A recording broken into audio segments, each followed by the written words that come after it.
Good evening, Vietnam. Good evening, Jamaica. Good evening, Japan. That's how you properly say Japan. Japania. At least in Jamaica, that's how you say it. Japan. You know? Very soon, sponsors from Saudi. I mean, it's a joke, right? But let's be serious. Who's in the best position to get a sponsorship from Saudi? I think it's me, personally. You know? And it's not intentional. I genuinely believe what I'm saying.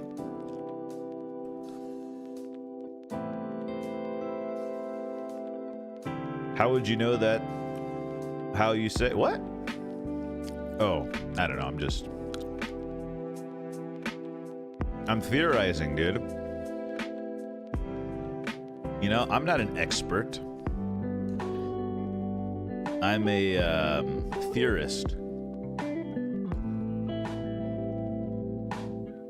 How do you know you will get sponsorship? I don't know we'll get sponsorship. It's not even something I've literally thought about. I'm trying to get enough. I'm trying to do the show every week. Hey, bro, what's up, man? I went to the grocery store today, and they had a can of peanuts in the clearance section just because it has a dent in it. You know, the cylinder has a dent, so it's like way cheaper. They had like 4 boxes of them. I got 4 boxes of peanuts. I love a good clearance item. Now you are theoretical? What was I before? Don't buy canned good with dents, though. I like to live dangerously. And it's just peanuts. It's just peanuts, yeah. No, I did get I'll test this. But I got like a Campbell's, or I don't know if it's Campbell's, but New England clam chowder, dented can, and I've never had New England clam chowder before, so I picked that up too. Never had it before. Everything must go. United must go. You guys want to do this thing here? All right, let me make this thing. There's the keeper, and we can see the striker. Can we fit everything else in here?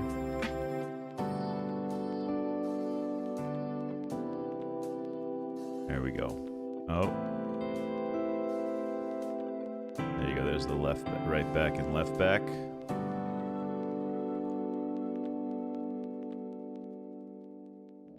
Yeah, the streams, guys, I mean, I don't know how to explain this.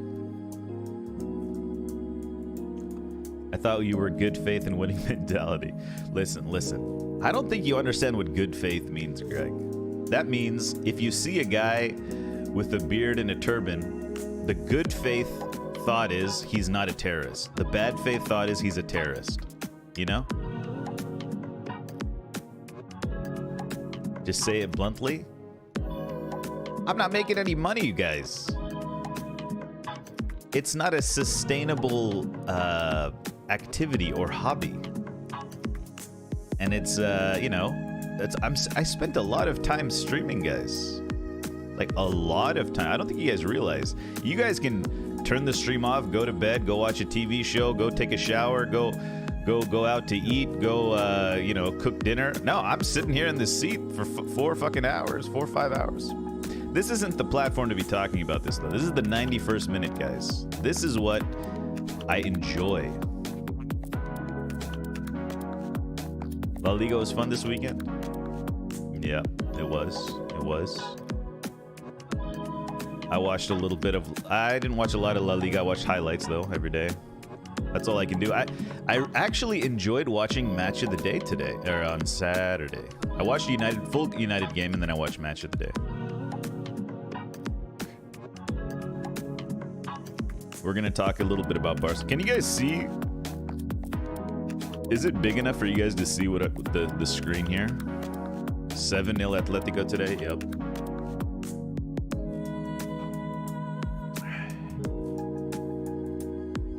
Well, no. Bro asked for the blunt answer, okay? Bro asked for the blunt answer.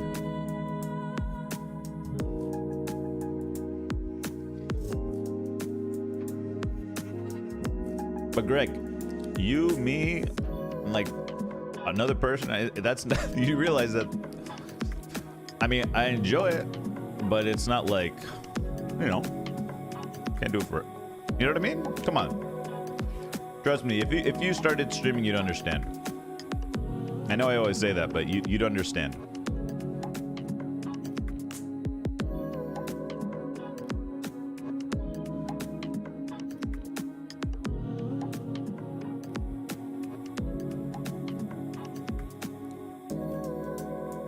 At least not, okay, dude.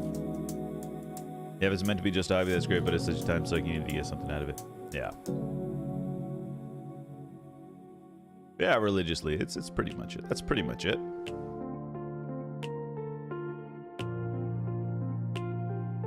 I mean, unless you guys are gonna somehow, you know, sustain, like, think about it. Minimum wage. What's minimum wage, guys? Federal minimum wage is 15 bucks or something. That's like 4 subs an hour, approximately, after Twitch takes their cut, right? I'm not averaging 4 subs an hour, guys.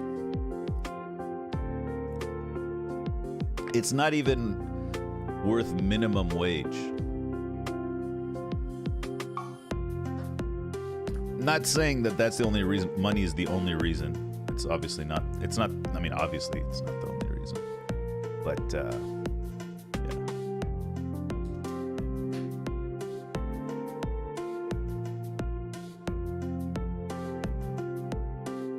You have found other hobbies that pay better? No, I'd rather just chill. I mean, look, I'd rather just chill.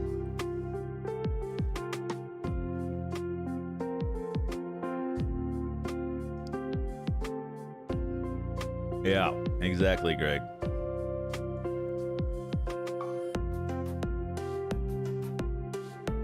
Now, if you guys saw the, you know, people don't, you don't, okay, let's just put it out plainly, okay? Okay, so listen, I'll tell you this once and that's it, okay?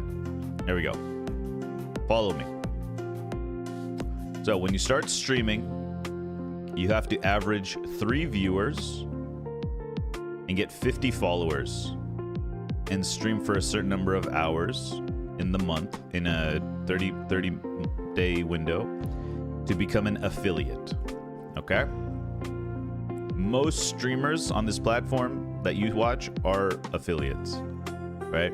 They can have subs, they can have their own emotes, etc. Blah blah blah. Okay? Then the next big step, there's a ton of streamers that are in this one, which I am as well. Then the next step is becoming a partner.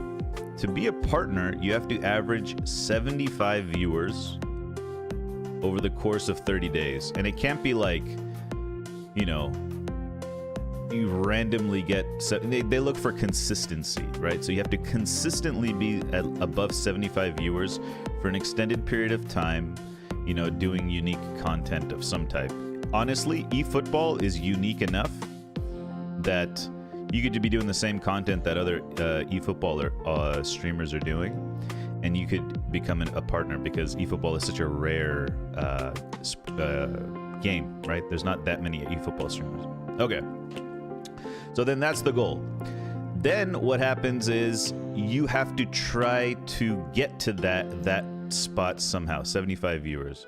That's difficult to do, especially for whatever reason. A lot of people can't do it. You know, in the beginning of eFootball, there was like little chance that I could do it or something. So, you know, you're kind of just like grinding for that. You know, that's the kind of the goal you want to try to get to, right? Get the higher view count. But at a certain point, it became.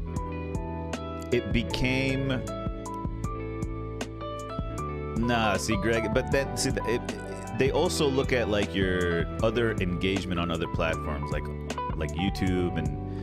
It's just like a complete package thing, right? They want a creator. And I don't know. I wasn't like, I'm not like that. I don't know. I'm not. Basically, the community has to grow. And it's good, but it's not like growing like that, you know? So, but you know, that'll explain. Okay. And now let's get more personal. Okay. Then it becomes a bit of a competitive thing at a certain point, right? If, like, for example, when Pesep, when he streams, everybody else's stream dies on eFootball, right? Same thing goes for any other streamer, right? And so it becomes like this thing where it's like you're trying to get a certain number of viewers. And there's only so many viewers to attract, etc., etc., and then it becomes a bit of that. No. Some people think. Some people just don't get it, right? If they don't understand that aspect, they won't understand some of my conduct in the past. But hopefully that explains some things, right? That's why, you know, you're not supposed to self-promote, you know, in streams, because that takes away from the streamer's viewer base. Or like sometimes I would be streaming and then someone would be like, "Hey, Sep is live. I'm gone. See ya. Peace." And like from the outside, that might not seem like much, but it's really frustrating stuff like that. But anyways, I don't really mind. Now I don't mind. I got over it a while ago. Trust me. That's why I'm able to talk about it. If it was still like something close to me, I wouldn't talk about it. But it's so far in the past now that like I just do the show and talk football. That's it. Like, that's all. That is the hobby, right? Friday nights we talk football, Monday nights talk football, and the rest of the week we just chill. And maybe something in Discord every now and then. That's it. Chilling. If there's something good worth streaming, maybe I'll stream it. But probably I'll you know, go try to play actual football, work on music, cook, eat food, go out, meet friends, talk to family, you know, just normal shit. So it was a little consuming for a while, and during COVID lockdown, it was the perfect thing to do, I think. Drop the album, maybe, who knows? It's pretty, yeah, maybe.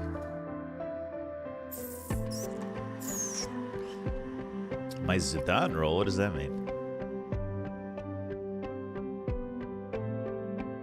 Liverpool, who is this? Liverpool versus Sevilla. Who is this?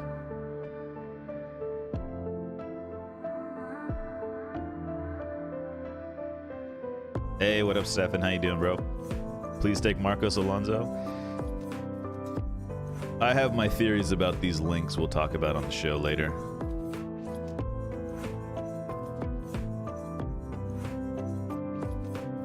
Hold on, let me make sure I'm ready for the show, guys. Balotelli up top? No, Balotelli.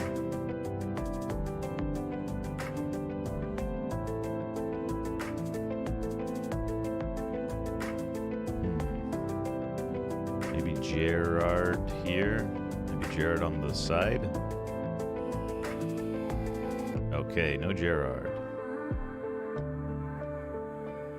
I don't think Alonso was there in 2015. What are we looking at? 2016.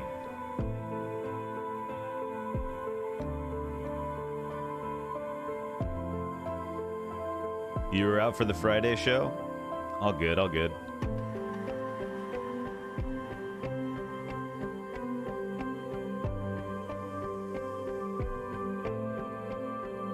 Umtiti is trash. Sterling, 2000. Is it that? Won't fit here. Sterling. Oh, not Sterling. Skirtle. Oh, it's 6 letters. Sorry. Lovren.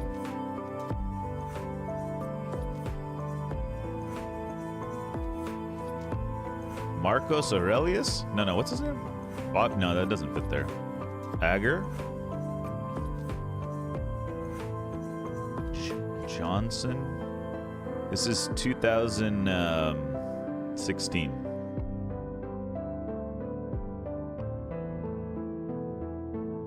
Nathaniel Klein. Nice. Who is this? 3-letter last name. Ali, Louis, Zhao, Emre Chan. There we go. Leva? That's how many letters is that? That's 5. Is it Alonso? 2000? No, not 2016. Right? Coutinho.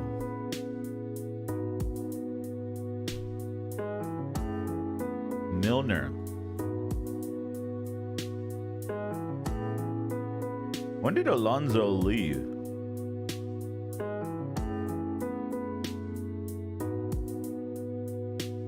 Bum ba da bum bum bum bum bum.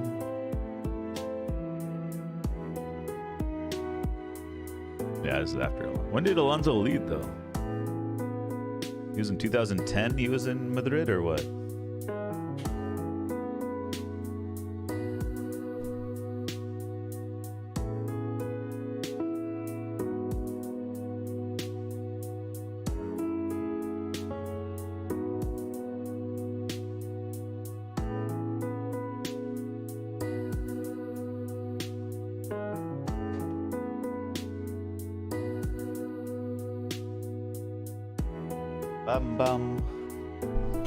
Balotelli we tried already, didn't fit. Nice idea though. Lalana. Nice. Sturridge. Nice. Mignolet. Nice.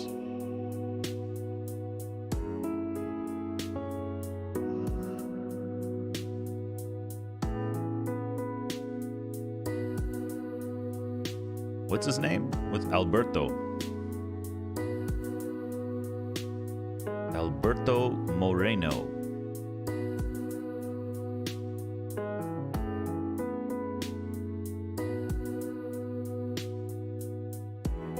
Hippia?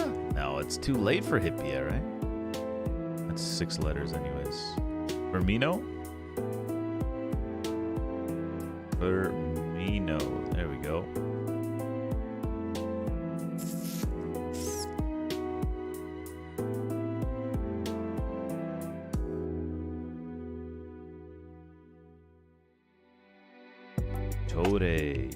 Artore Colo.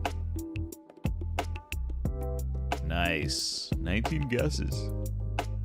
Not too shabby. Arsenal 1997. PSG 2014. Ooh, Sacco's not a bad shout. Oh, I was supposed to Liverpool winning the league, Bird? Oh boy. Is it possible, guys?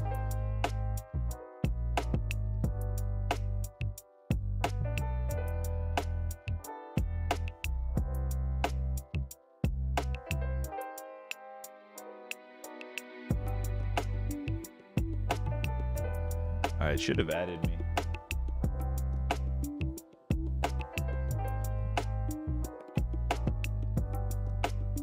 Liverpool will come second.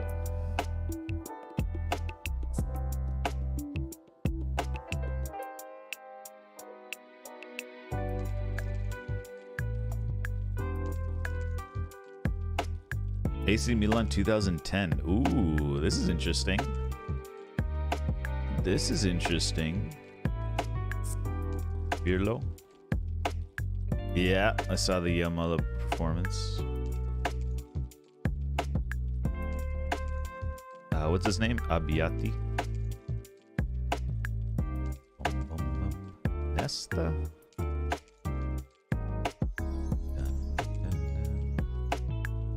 Zambrotter. No, left back would be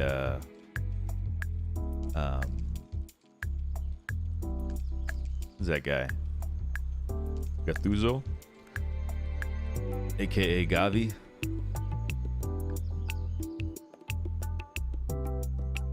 Ibrahimovic.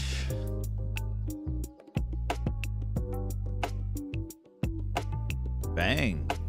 Abate.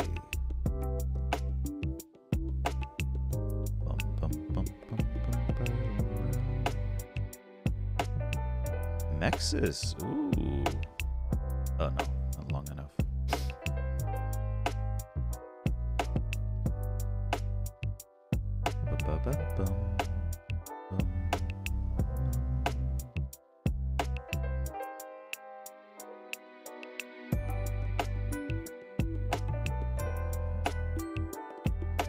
That's what I said on Friday. That was my question. I was like, that was the question on Friday. That was the question on Friday. Robinho.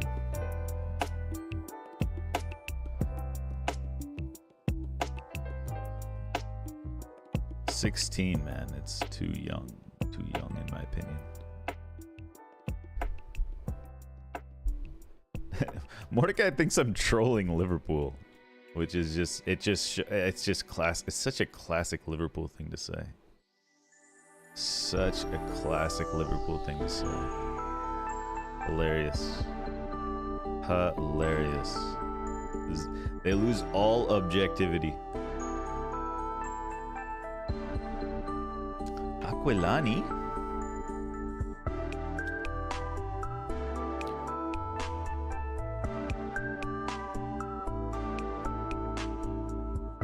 Ambrosini.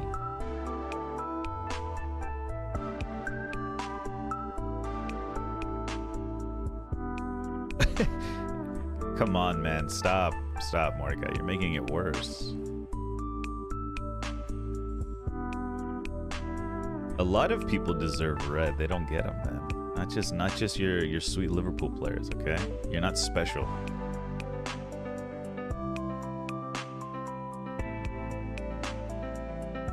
Oh, nice stream, IO.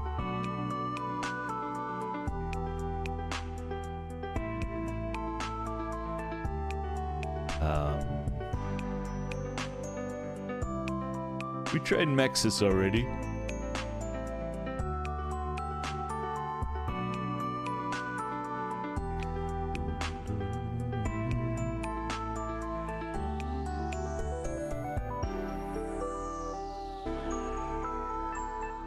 Alright, what is this one?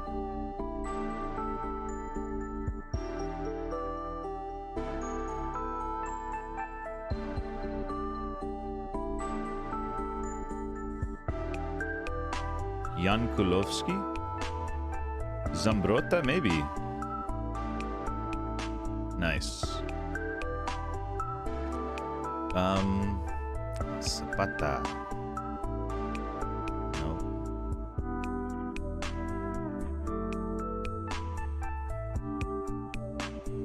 Center back ends with an A.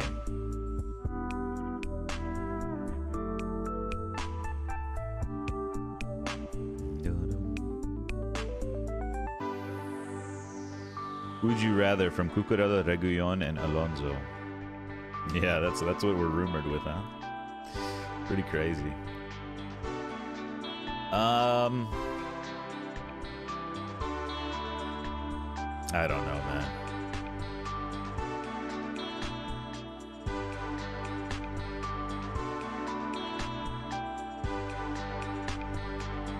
Well, in the Barca system, I think they're kind of playing with the back five-ish, right? Or something. Or they could play with the back five. Cancelo and Balde on the wings. Or maybe like with Frankie in the middle.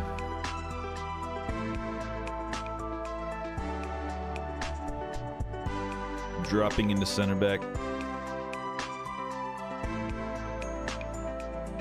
Boateng ends with an A though.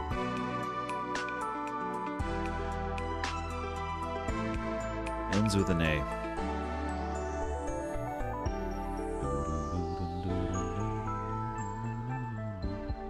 Hold on.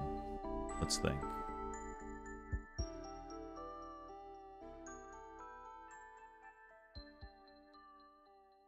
Oh, Bonera. Okay. Oh, man. Guys, we're not supposed to use Google. Boateng. Alright, guys. Stop using Google, okay? No Google for this one, okay? Barcelona 2006. Ooh. This is...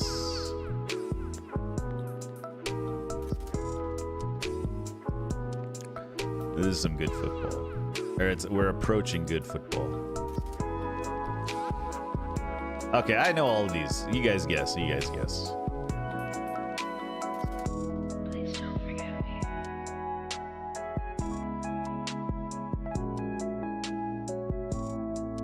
Marquez, Deco.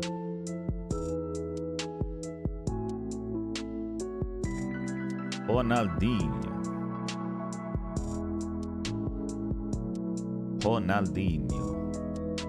This one's kind of easy. I'll just do this one. We got Marquez up there. Belletti. How do you spell it? There you go. Probably best CONCACAF player. I mean, Hugo Sanchez. Zambrotta. Oh, wait. No, sorry. Not Zambrotta. Dwight York.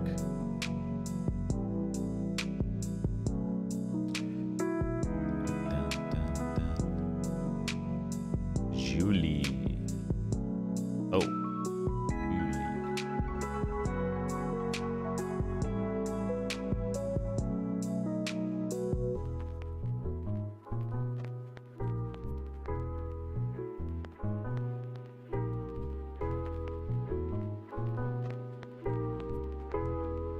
Bum, bum, bum, bum, bum, bum.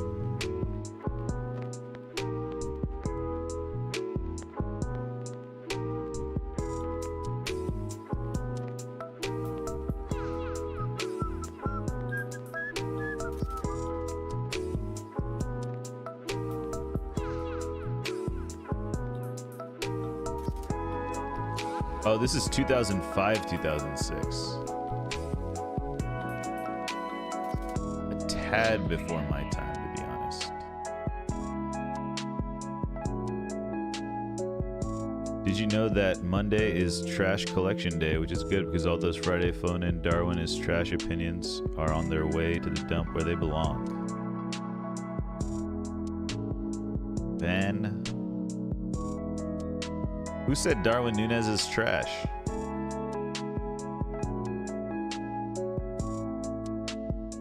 Name names. I don't remember hearing anyone say that, because this is a perfect example of a trash Liverpool opinion. Self-victimizing. Okay? That's exactly what is happening here. I don't remember anyone trashing Darwin Núñez last Friday. Oleguer? Will that fit? No, it won't fit. NL and Bottle? Oh, were they really? I do not remember that at all.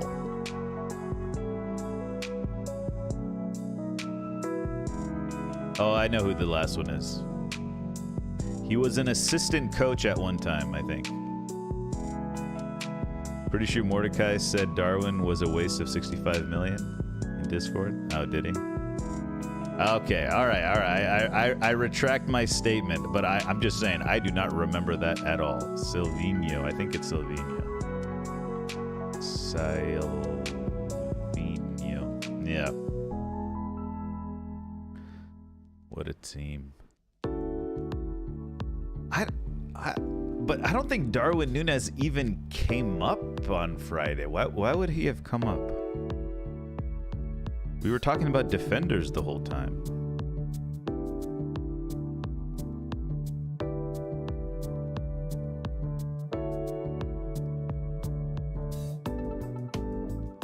I also said I apologize for that comment. Okay.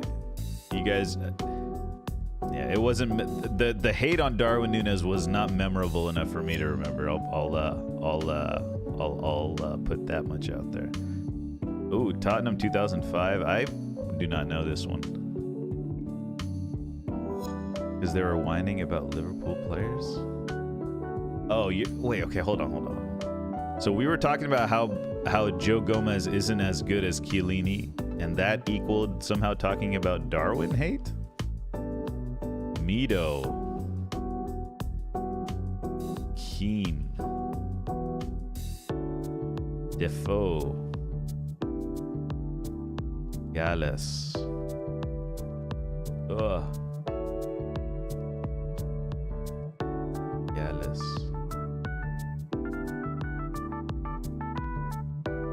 King. Okay, I remember some of these guys.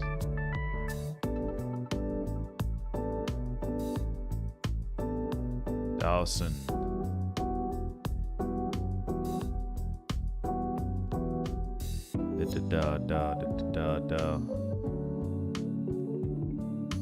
Man, I just don't get it, man. I mean, of all the things to bring up last Friday was Lovren should have been higher.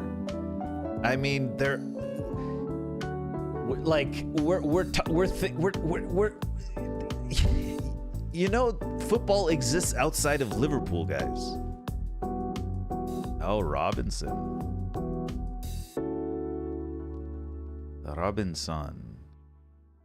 Lennon probably on the right.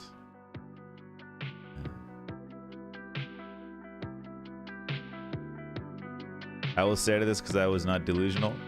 I don't think I was delusional either.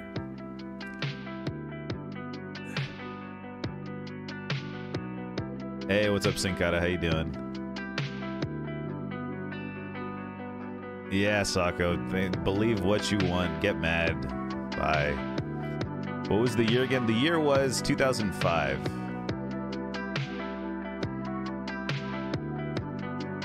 Tell 2005. Do you think Atleti can win La Liga? Nah. Oh, Carrick's last year?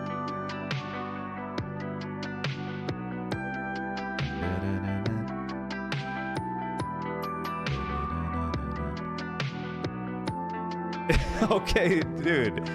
Bro, Sako, come on, man. Listen to yourself, man. Listen to... I'm not... Come on, dude. Are you kidding me? Are you kidding me? Sensitive and deflective. That's exactly what you're being. Danny Murphy?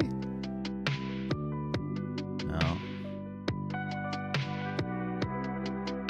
Oh, okay. Yeah, put the troll back to sleep, Sako. I don't do trolling anymore. I don't do trolling anymore. I leave that to Mordecai and Greg and NL.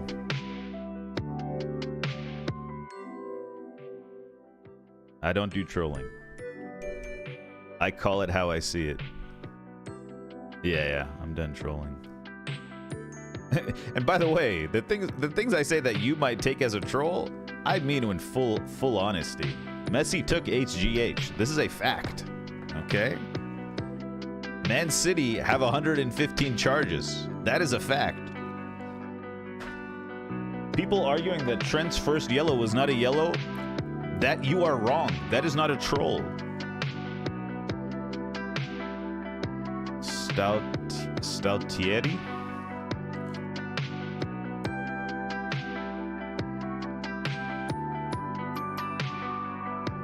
Davids? Okay, there we go.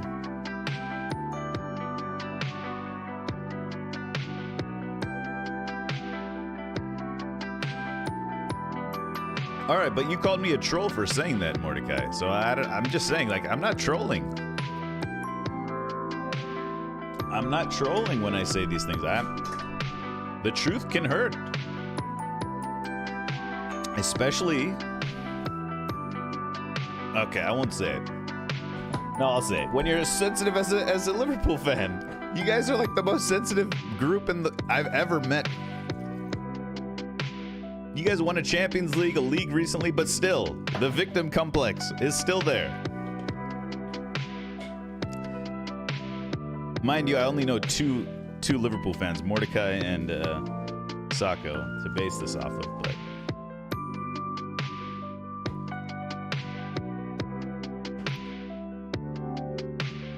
A bit of trolling before? Yeah, I mean,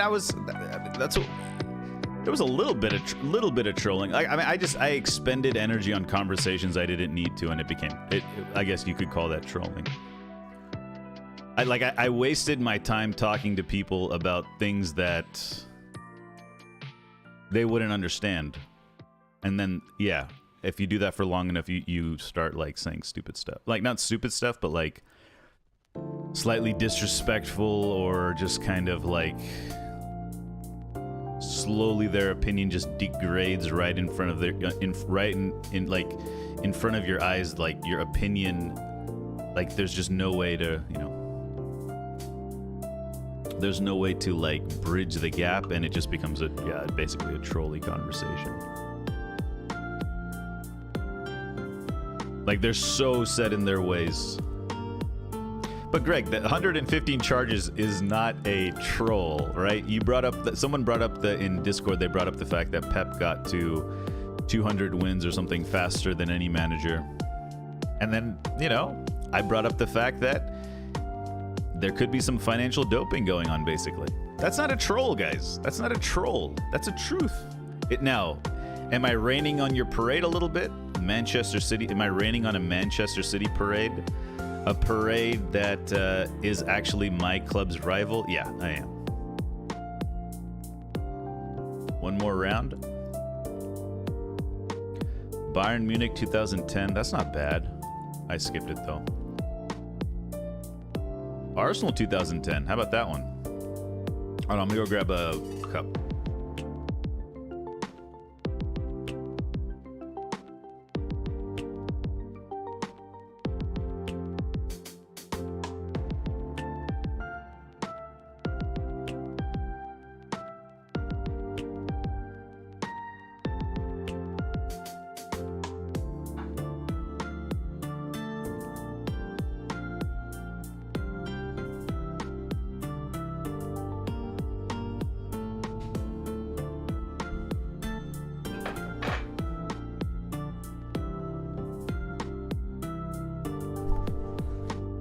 And now what happens when the trolling, like, when I feel the trolling train is beginning to happen, what happens? I say, all right, guys, I'm out. And I leave. I close Discord. Walcott.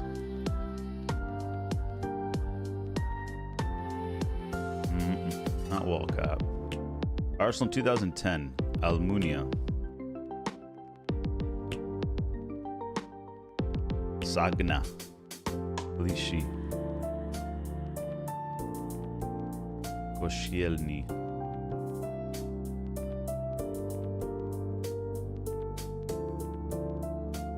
Carlos Vela? Doesn't look like it fits. Like I've said, anything to win, cheaters will cheat.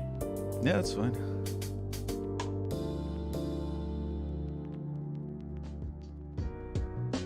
Vermeulen. I was a big fan of Vermeulen. I feel like the Premier League didn't appreciate him very much. Wilshire. I don't know if that'll fit. Diaby? Squillaci in midfield?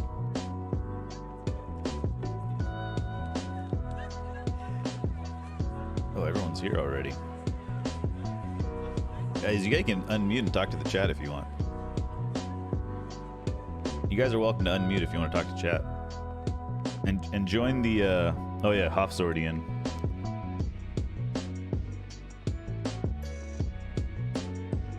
Are Okay. you muted? Oh, there you go. Hold on, let me get my cam going here. Screen setup. Nazri. Oh, not Nazri. Eduardo. No. Fabregas. Oh, no. Did I miss somebody's?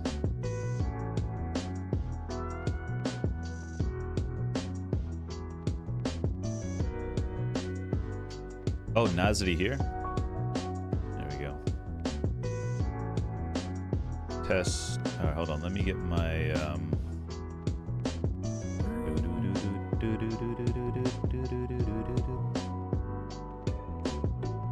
No idea where it went.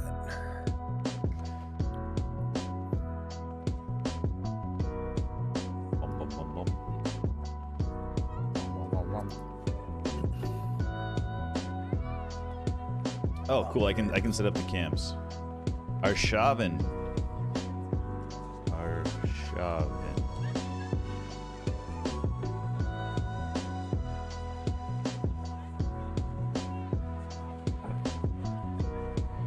Hold on a second. That's I'm getting a gonna phone be call. good night. 1 second.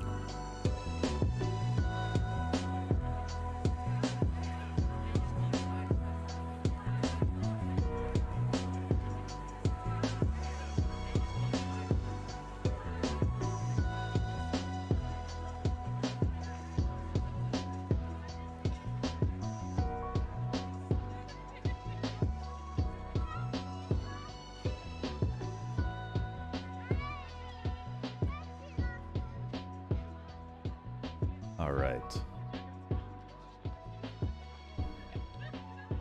Okay, Mordecai. Now imagine if I said Liverpool should probably have no points on form. What if I said something like that? What would you and Soccer Tour say? You know? You guys would be like, "Oh, I'm out of here. I can't handle this trolling. Oh my god. Oh no. You're just a hater. You're projecting. Oh, get me out of here. I'm out of here. This is ridiculous." That's what you guys would say. Shamak. That'd be factually untrue. All right. Diaby and who else? Flamini? No. All right. Revs haven't helped you. Okay.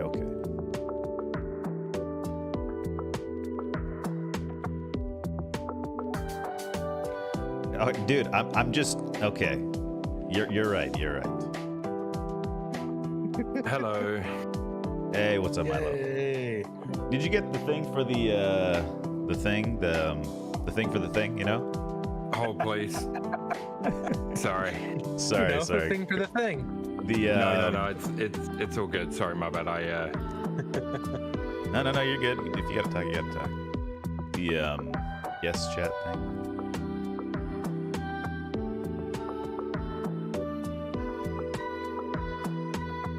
Yeah, should be waiting for you to. It should auto add you if you do it. Okay. Yep, it worked. Copy. Can I test the sound effect? Yeah. Oh my god, what is that? Is that from a TikTok?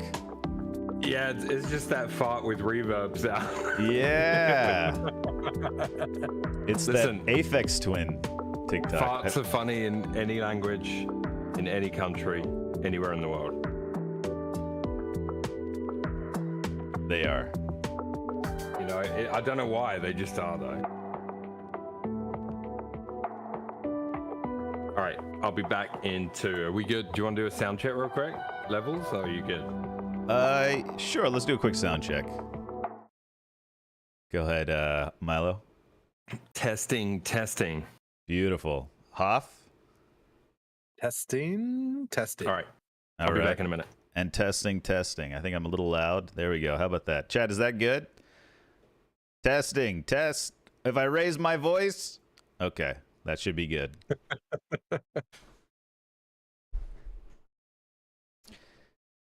All right, music back on. All right, sorry guys, I missed a bunch of names. Or did you guys even give names? Wilshire. Let's see.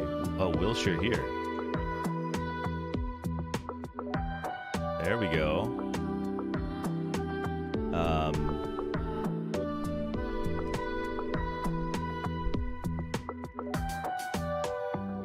Against Tottenham, we could have. I don't know. Against Tottenham, they didn't call a handball.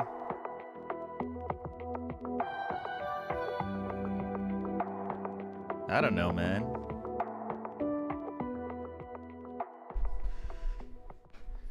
Da, da, da, da. Turn the volume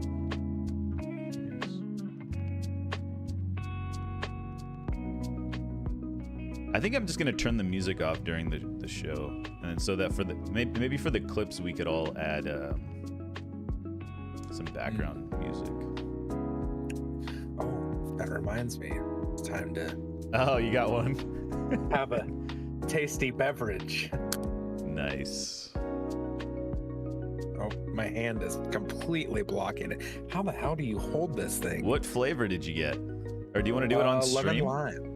Yeah, I will. I already All cracked right. it, but I won't I taste mean- it yet. I mean, he's your Ohio boy. Have you guys seen the whole Dylan Dennis Logan Paul conundrum that's going on? No. Oh boy, he's I don't know who one of those people are. Dylan Dennis is a training partner of Pita. No, I don't think Pita's was around back in 2010. Was he? No. Oh, I see who he is. Okay. So he's been trolling Logan Paul. Okay. Posting pictures of his fiance with a bunch of men. It's pretty outrageous. You haven't really, I haven't really seen something like this before. Just complete character attack on his fiance. Because it's in that whole manosphere. It's like, if you sleep with a lot of men, you're a whore, you know. Yeah. So, the one you dropped today was crazy. The video, yeah, he dropped a video. Yeah, I mean, look, it's pretty funny to a certain level, right? It's entertainment at the end of the day. He's selling a fight. But I have returned. Milo, do you know who Dylan Dennis is? Yes, of course. Do you know what he's doing to Logan Paul these days on Twitter? No, but are they trying to set up some sort of bout between them? Yeah, they're trying to do a fight. And I mean, yeah. And he's posting a bunch of pictures of his fiance with other men. Okay. And it's like literally like 150 men now or something. It's like it's pretty fucked up. It's pretty fucked up. Milo, who's this right winger, dude? What we looking at? Oh, here we 2010 go. Arsenal. Oh, sorry. Hang on. 2010 20 Arsenal, 5 letters. 20 We have Nasri. Oh yeah, you got Nasri there, Arshavin, Shamak. Right Sanya. wing. 2010. Can't think of this one. We tried Nasri. No AR. Wasn't- It wasn't Ibue playing up there, was that? Could have been. Yeah, it could have been. It was. There you go. There it is. Easy. Cult hero, Emmanuel Ibue. Yeah. The greatest pout in Premier League history he had. Alrighty.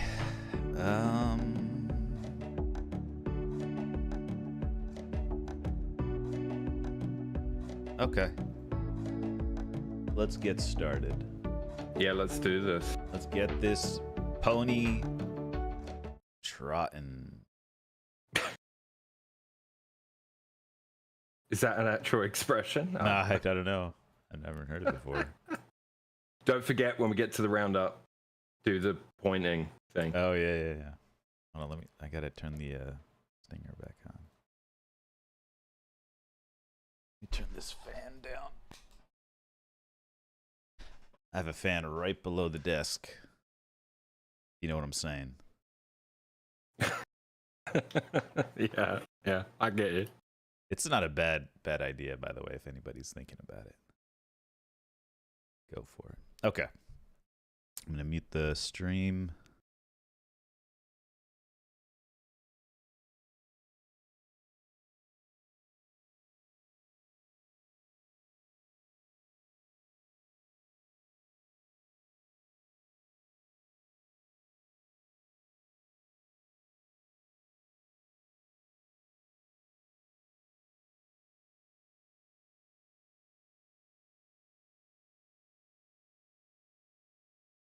Whatever you get. Okay.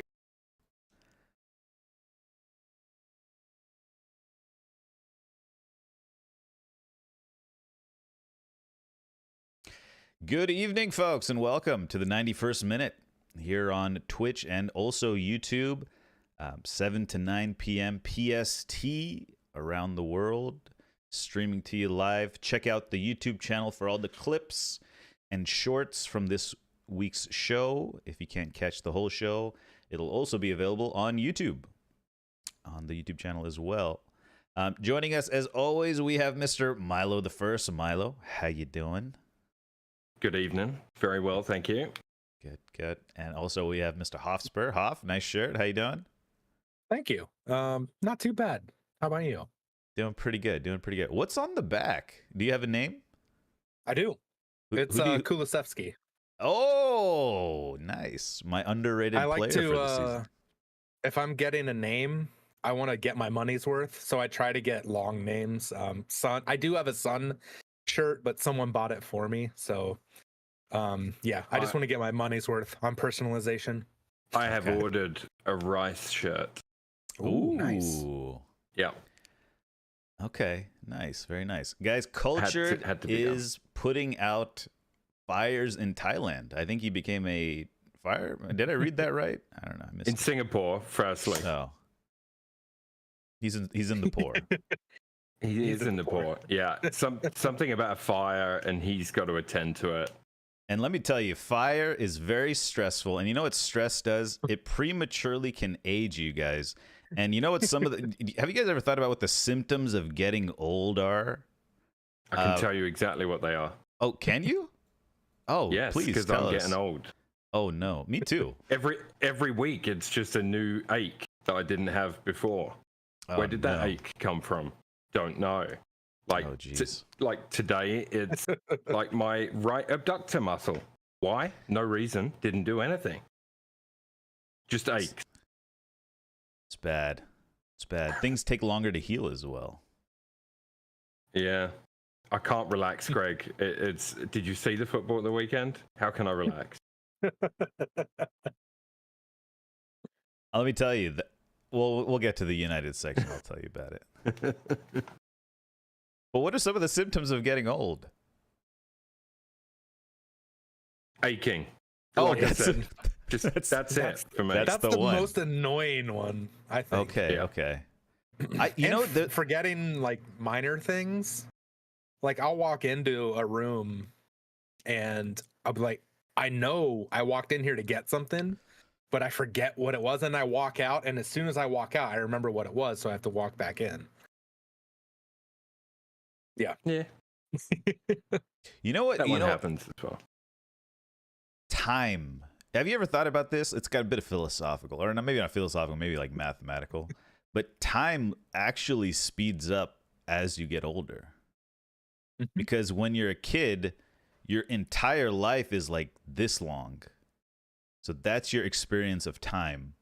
But as you get older, each year becomes a smaller increment of your life, hence becoming smaller and faster. So as you get older, your perception of time becomes faster. Does that make sense? It does, but I always thought of it like when you're younger, I can't wait to be legal drinking age. I can't wait to be legal drinking age. And like, you know, it took forever. And then once I hit that, now I'm like, don't want to get to 40, don't want to get to 40. And before you know it, bam, 40. Boom. Over the hill, they call it. Yeah. I remember when my dad went over the hill.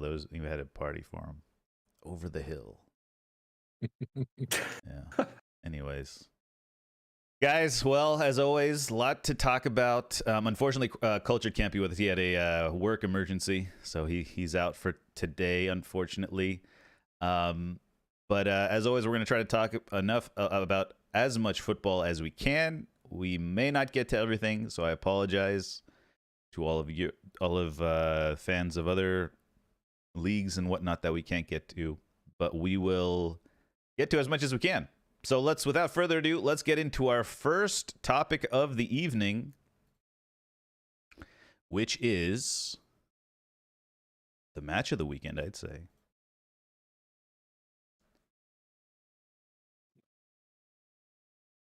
Darwin Núñez came off the bench to score twice as Liverpool snatched a sensational 2-1 Premier League win over Newcastle on Sunday, as the Reds bounced back from a straight red card in the first half for captain Virgil van Dijk. This was kind of slated as the match of the weekend in the Premier League, and I feel like it kind of lived up to the expectation. You know, up in Newcastle, boisterous fans, great atmosphere, Liverpool coming in, couple of dodgy calls in the beginning, 1-0 for a long time, and then Liverpool come back late with Darwin Núñez. Did you guys watch the game? Or I did, yeah. Okay. Yep. What are your thoughts about the game? I really enjoyed it from a neutral standpoint.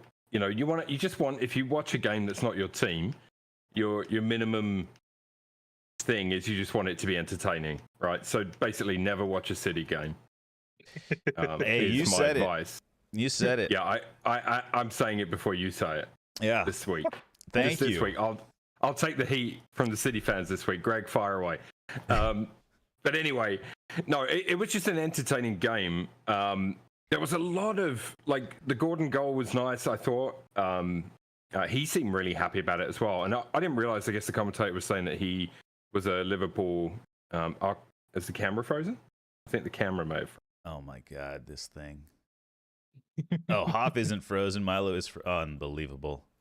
That's a good look, though. I like that look on my face. Hold on. Why Deep in thought. Hold on. Oh my God, everybody's frozen on this one. There we go. Sorry.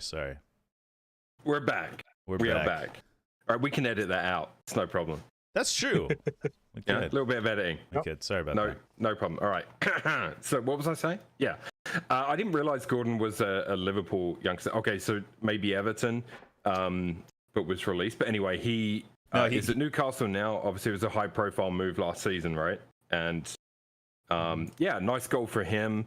I actually thought Newcastle failed to sort of push on from there. Reminded me a little bit of my own team. And then the VVD sending off was right after that as well, which seemed to cause an outrage. It looks like a red to me. I don't know, what do you guys make of that? What do you think? I thought it was pretty straightforward. So the big question that came out of it is the question of Dawgso, right? A lot of people are probably looking up the IFAB rules about what is Dawgso. And so Dawgso is the denial of a goal scoring opportunity. Yeah. And it doesn't have to be like, I'm about to kick the ball into the net and then someone slide tackles me, right? That's also a Dawgso. That is just the new interpretation of last man, basically, right? Because he was basically the last man as well. I mean, it was very close. Yeah. There was no other. He was through, and he was brought down. And I understand that certain angles made it look a little bit more questionable than others. There is a rule where if it's inside the box and VVD genuinely makes a genuine attempt for the ball and takes out the player, that it is a penalty shot. But since it's a penalty shot, it's not a Dawgso. It's not a denial of a goal scoring opportunity, because that penalty shot is the goal scoring opportunity. Mm-hmm. So it wouldn't be a red card. Apparently, that's my understanding. But if he plays the ball, box, then it was just outside the box, so there was no penalty shot. I mean, for me, I'd be like, it's last man, send him off. I've always been offended when it doesn't happen. Like there's a certain Rio Ferdinand incident that springs to mind. But like, you know, it's just on Freddie Ljungberg for those that are wondering. But yeah, it's just for me. I was like, yeah, it's a red. I don't see how you could really dispute that one. Yeah, and the conviction with which the ref called it a red was like, it almost seems like that's something that VAR takes into question. Like if he like steps away, goes talks to his assistant ref, comes back, thinks about it, and then gives a red, then it's like maybe then VAR is like, ref looks like he was questioning it. Maybe we should take a closer look. But in that case, he just went boom, red card. And VAR still check it though, right? Yeah, they'll still check it. Yeah, because that's where we've seen things get rescinded on field last season. I think we saw it twice maybe. But I'm all for that as well. You know, like have VAR do the check and then change it up if a mistake was made. That's what it's for. Yep. Clear and obvious mistake, What did you think about, apparently VVD might get a further ban, an additional one-match ban because of the way he spoke to the ref at the time. Did you guys see that? I didn't. What did he say? Do we know? I don't know. I don't know exactly what he said. I don't know do you guys have that? I don't have it. No. I don't. I mean, we could find that out, but or if anyone wants to let us know what he said, was it in English or does it need translating? That would be my first question. Probably in English. Probably. Oh, some hand gestures apparently. Let's just. I'm just gonna throw this in there. If a certain other captain did this, we wouldn't hear the end of it. But since it's VVD, he gets special privileges. I think, right? Certain players get special privileges for good conduct. Well, I think you. Look, when you start talking about that, you have to bring in the history of the player, and I don't think that VVD has a long history of stuff like that. I completely agree. That's why I'm saying because he has good conduct, he's not going to get called out for it. But if he said you're a joke or an effing joke, then I can't see him getting another game on top. Oh, yeah, I don't know. I don't know what the threshold is for that type of stuff. You know, he did take a long time to get out. It'd be in his in the referee's report, I guess, and they'll review it. But I mean, it's a straight red. It's already a 3-match suspension. I don't think the incident as a whole warrants anything more than that. It's already tough, right? Yeah. Yeah. But let's just talk about Newcastle, and then so they went down to 10 men, and then Liverpool switched to kind of a 4-4-1 formation, and this kind of forced Trent to play defensively. Right, it was kind of like it almost, and he looked solid defensively. I thought he did well. Oh wait, Trent. We didn't even talk about Trent. Hoff, do you want to talk about Trent? He had the mistake that led to the opener, right, for Newcastle. That's what I think. Once again, I didn't say it. Hoff or Milo, you said it. Okay, I didn't bring it up. He did. If you if I bring it up, I'm accused of being a Liverpool hater, so I can't even talk about the game anymore. Okay. I mean, we're just reading off the notes you gave us anyway. So. Okay, dude. I'm kidding. I'm kidding. I'm just perpetuating the myth. That's all. I know. That's fine. Yeah, it's a shame that Diaz had to come off for the red, just to, I guess, balance everything out. Because I feel like he's been their best player this year. Yeah, best attacking threat. Wait, he's not injured. Yeah, No, he came off. Joe Gomez came on for him. Okay, to balance. Okay, you had me worried there because he's in my FPL team. Oh no, sorry.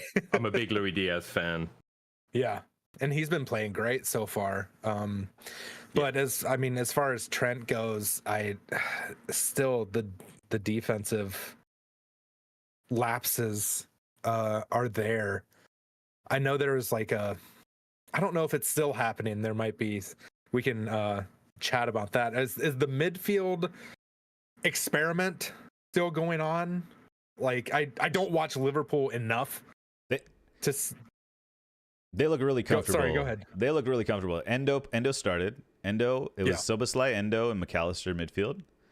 And then Nunes, Gakpo, not Nunes, Salah, Gakpo, Diaz up top. But yeah, those three. Endo looks very, very comfortable in there, and he kind of plays they play a really nice, almost tiki-taka in midfield, Liverpool now with those guys. I think it's McAllister and Soboslai that really allowed them to play that way. Soboslai has such pace, man. He accelerates so nice. He's very graceful on the ball. It's really nice to watch. I think between Mount, Havertz and Soboslai, I think Soboslai so far has been head and shoulders above the other two. They were all signed around the same time. That's why I'm saying that. And McAllister as well has been a steal. But yeah, the way McAllister sets the pace of the midfield is really nice. I thought maybe McAllister in a kind of a higher, because in that setup, it seems like he kind of plays like a proper 10, McAllister. And at Brighton, he played more of a deep lying player, and I think that's where I feel like he's more comfortable. It'll be interesting to see how he does at a higher up position, but I think he'll do fine. But Trent. Two other things I wanted to mention that stood out to me. Almiron, couple of crazy chances. One of which a volley that forced a stunning save from Alisson. If you saw that, it was incredible. Maybe a little fortunate to keep it out, but it was a hell of a save. And Almiron, again, later on in the game, another sort of waving run and shot hit the post. So very unlucky not to get on the score sheet himself there. He had a cracking game. Yeah, Alisson is... I think he's kind of separating himself from the pack as far as being the best goalkeeper in the Prem right now. And, it's putting those questions to bed for this little era here. But do you want to talk about the Trent situation? I don't know. It was a bit of a talking point for some Liverpool fans. A lot of people are saying he should have seen yellow for a pullback on Gordon, right? Do you guys remember that? It was very early in the first half, shortly after his first yellow card, and he pulled back Gordon on a breakaway, and the ref didn't give him a yellow. I think from Milo's perspective, I would think that you're happy the ref didn't give a second yellow. Personally, I think it's a tough call to make, but it's a call that needs to be made. It's just too clear. But I don't know. What are you guys' thoughts on that one? Yeah, I mean, I can't help but compare it to, I think I saw somebody talking about that in the Discord about comparing it with Tomiyasu's time wasting one, or was that later on in the game then? Tomiyasu's was later on in the game, much later than Trent's, but... No, but I mean, like, a conversation was going on about it, because I missed this exact moment, so I'm not 100% up on... Okay, I got twins in the house, man. Like, things are happening all the time. Okay, well, the extended highlights online didn't show these yellow cards. By the way, they just conveniently skip over these. But it's just as simple. Gordon's gets past Trent, which he absolutely destroyed Trent for like a good solid 40 minutes of that first half, and Trent basically pulls him back, and then he quickly realizes that he's on a yellow, so he pulls his arm away after that. He clearly knows, and the ref gives a foul but doesn't give a yellow to Trent, which would have been his second yellow, and pretty early in the game, like 20th minute or something, like 25th minute or something. So you never know. What could have happened? I mean, if you haven't seen it, then we can't really talk too much. Liverpool about fans must be happy then. Like, what is their issue with it? No. Okay, so the Liverpool fans, this is what they're saying. I can explain. So when Trent first got booked for time wasting, right? It's because he threw the ball away. So their argument is, and in that situation, Gordon did shoulder barge foul him, but the ref, I think, either called a throw in for Newcastle, or they called a foul on Gordon. I can't remember exactly which one it was, but the ball was in Newcastle's possession. And then Trent saw that, he didn't like it, and he kind of tossed the ball away. Under the new rules, it was a foul. It was a yellow card to Trent right away. And then shortly after that, he pulls back Gordon on a breakaway, and the ref doesn't give him a yellow for that. So. Okay, and then I do see someone mentioning that it was the Tomiyasu pullback versus the Trent one. Tomiyasu's was a yellow, Trent's wasn't. Yeah. But the difference is Tomiyasu's pullback was his first offense. Trent's is his second. I think the pullback was Tomiyasu's second one. I looked back at that. No, it was time wasting. No, I think time wasting was the first one.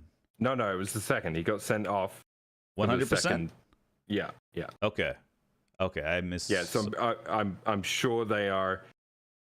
Yeah, it's a big difference, right? If one's first, one's second, I think it. Yeah. Okay, it's tricky, but.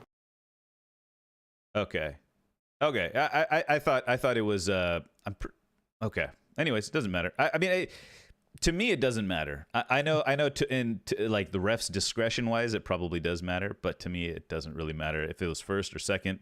And this is where this is. It's like, okay, it's like, what makes a square a square? You know, 4 equal sides, 4 right angles. Okay, you and that it's a very simple. It's a very simple situation. Tomiyasu's first yellow was time wasting. Yeah, there we go. That's what I thought. And his pullback was the second one. Yeah. But Are you sure? Yeah, I'm pretty sure. Okay. And you know, if you're gonna have these rules, that is low IQ by Trent by pulling down Gordon. You shouldn't get away with that. You know, like I don't know. It's just, I know it'll. From the neutral perspective, I'm kind of glad they didn't call a second yellow, because it would have been a red card, and the whole occasion would have been just kind of dulled a little bit, right? So I totally understand what the ref was doing there. He didn't want to give an early red card for, you know, a time-wasting yellow card, which is a new rule, you know, and then the pullback was a clear yellow, but because the time-wasting one is so soft in everyone's eyes, you know, it would have killed the occasion. But you know, he didn't do it, and it is what it is. But I don't know. But let's get to the meat of the game. Darwin Núñez comes on 80th minute, 78th minute, bags a brace, just 2 beautiful shots, just like sweeps them into the bottom left corner, left inside the left post, and yeah, what a moment! What a moment for the guy. He just looks like a man on a mission now. With this super sub role, it looks really good on him. What do you think? I don't know if that was what was intended when Liverpool got him from Benfica, but he, at least so far, he can. I mean, you can make a career out of that if you're doing it as effectively as he is. Like Chicharito had one full season where that was what he did. Like he came in, you knew you were getting at least 1 goal from him. Like if you're effective, especially against tired legs, and it's not like Newcastle has the most pacey back line, just put the speedster, and not that he's like Usain Bolt fast, but he's still one of the fastest guys out there. Put him out there, let him run at them and behind them, and he can finish. He's I wouldn't say great, he's a very good finisher. Yeah, I like this role for him. I don't know how Liverpool fans feel about spending that much on a guy that's where he's most effective, at least so far, but I think it's good for him. Yeah.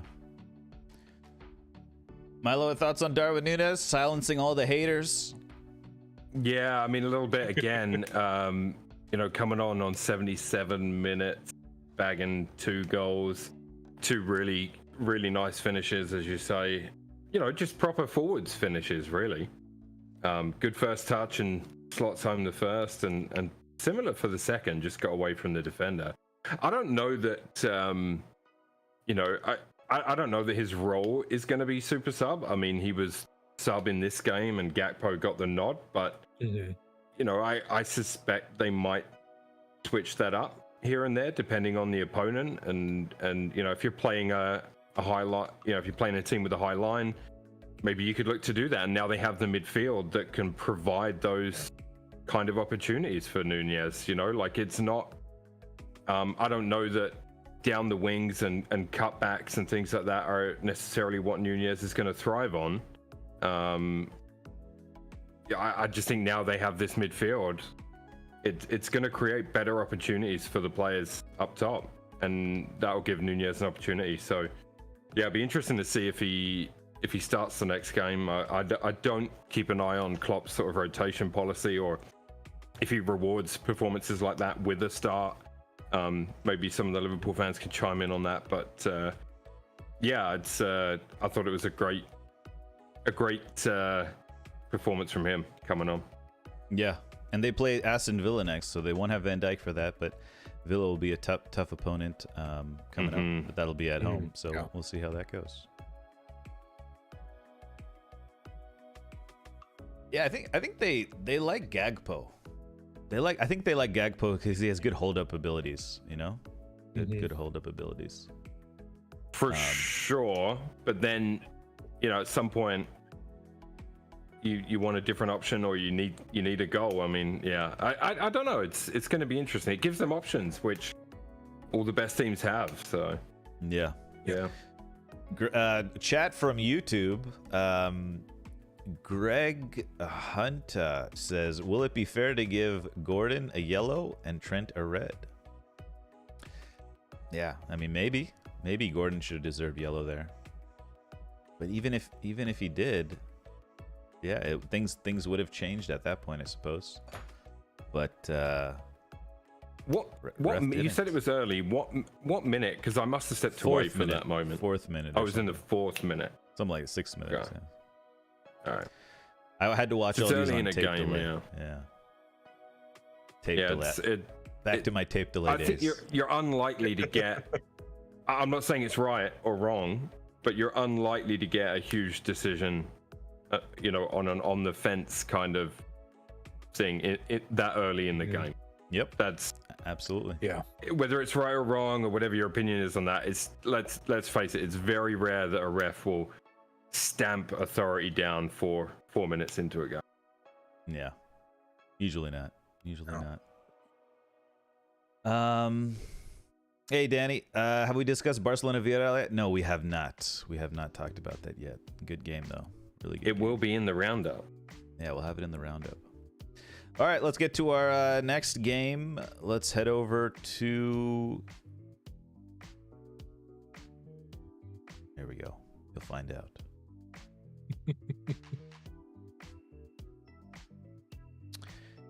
James Maddison and Dejan Kulusevski were on target to lead Tottenham to a 2-0 win away at Bournemouth. Postecoglou's men hand the Cherries their 6th defeat in 7 Premier League matches. Hoff, what did you make of this game from your Spurs? James Maddison is looking like a better and better purchase every game. So, I mean, it's been 3, but he's been looking very good. And he got a goal for his efforts in this one. Nice little movement from him and an assist from Sarr. So it's nice to see Sarr get in the mix again this week. I know Richarlison, I'm going to talk about him for a second. I know he gets a lot of, and deservedly, he's a striker who's not scoring right now. But I think this was his best game, like movement-wise. He's doing the things that you want strikers to do other than scoring. So I think once he gets a goal, I feel like he's just going to get a lot more. I don't know if that's just hopium or what, but I feel like he's right on the precipice, and maybe he'll play in the cup match against Fulham to just hopefully get out of the funk that he's in goal scoring wise. I also wanted to mention Destiny Udogie. I know I talked about him last week. I'll probably talk about him every week if he keeps playing like this. He had the assist on Kulusevski's goal. Just some nice movement down near the end line, and he's taken to this inverted left back role like a duck to water. He's been so good, and he's still so young. I'm just very happy that, because I feel like, at least personally, I'm apprehensive when young players come from Serie A to the Premier League.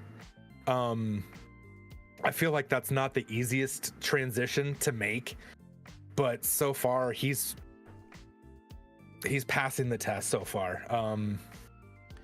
Yeah. Great name. I can't complain. Great name. Destiny. You know?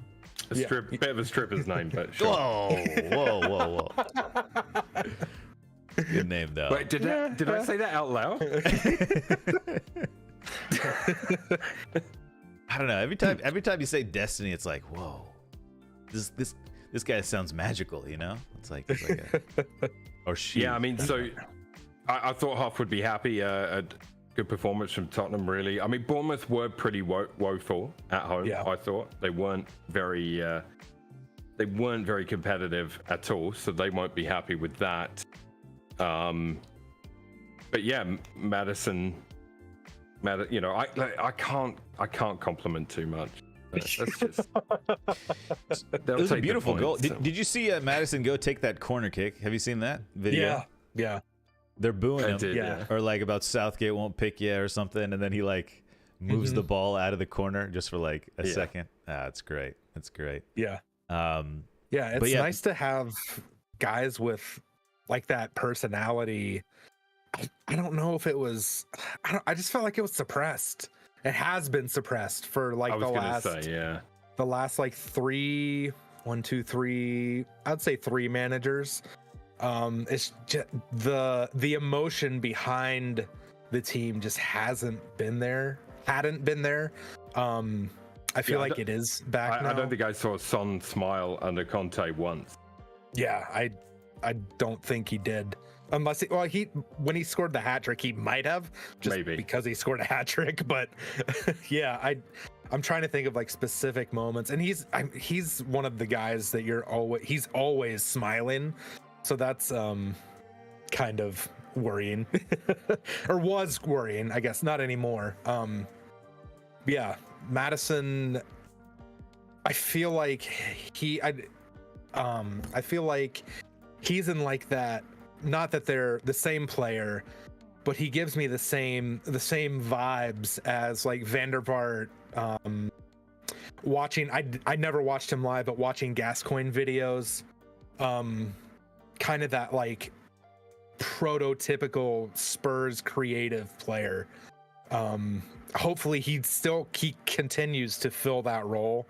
And yeah, I'm very happy with that sign-in. And I'm glad he's wearing 10 because I feel like he's filling that number very well. Yeah, he's playing really well. What know what else I really like about Spurs is Ange. He's such. Did you see his interview after? He's so like down to earth. He seems like a normal dude. You know, he's not like Jose or Conte, like these like larger than life kind of figures. He's just kind of like a chill, down to earth guy. Like you're talking to him at a bar or something, a pub, as they'd say in England, you know. He's just like really good vibes, and you could feel that energy in the players as well. They're playing kind of relaxed, and you know, just kind of getting to work type of thing. It's I don't know. It's from the first interview I saw with Ange Postecoglou. I love watching interviews with managers because that's how, you know, you're hearing how they speak to the players. For the most part, there's no doubt that you're in the honeymoon phase with Ange, right? The next test is when you face some adversity. How does the team respond? How does he respond? That's going to be the next test. Yeah, for this Tottenham team. Yeah, I think. Yeah. But Ange is fun. I really like Ange ball so far, and yeah, hopefully they can you know, take some points off City again and Arsenal, and you know, we'll see.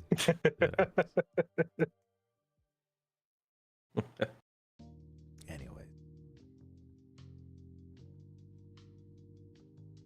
pretty good. I don't know. Spurs are.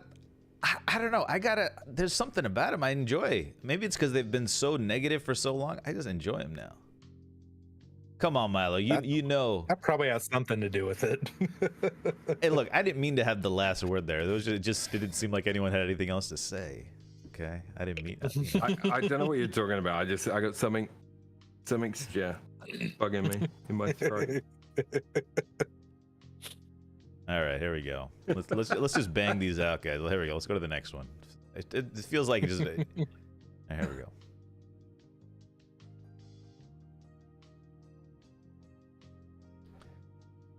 A late equalizer saw 10-man Fulham claim a 2-2 draw at the Emirates Stadium.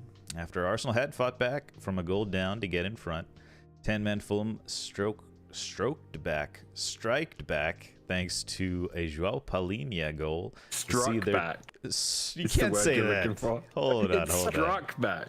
Struck back. Stroke back? Is that a word? No. Oh, I thought it was past tense of strike. Stroke? That's struck. Struck. Okay. 10-man Fulham struck back thanks to a João Palhinha goal to see the team share a point. Hold on. Okay. Let's slow down, everybody. Get our minds out of the gutter. Milo, what are your thoughts about the Arsenal-Fulham game?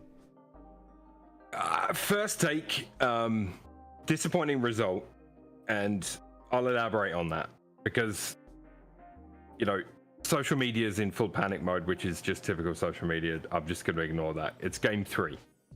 You are going to draw games in the Premier League.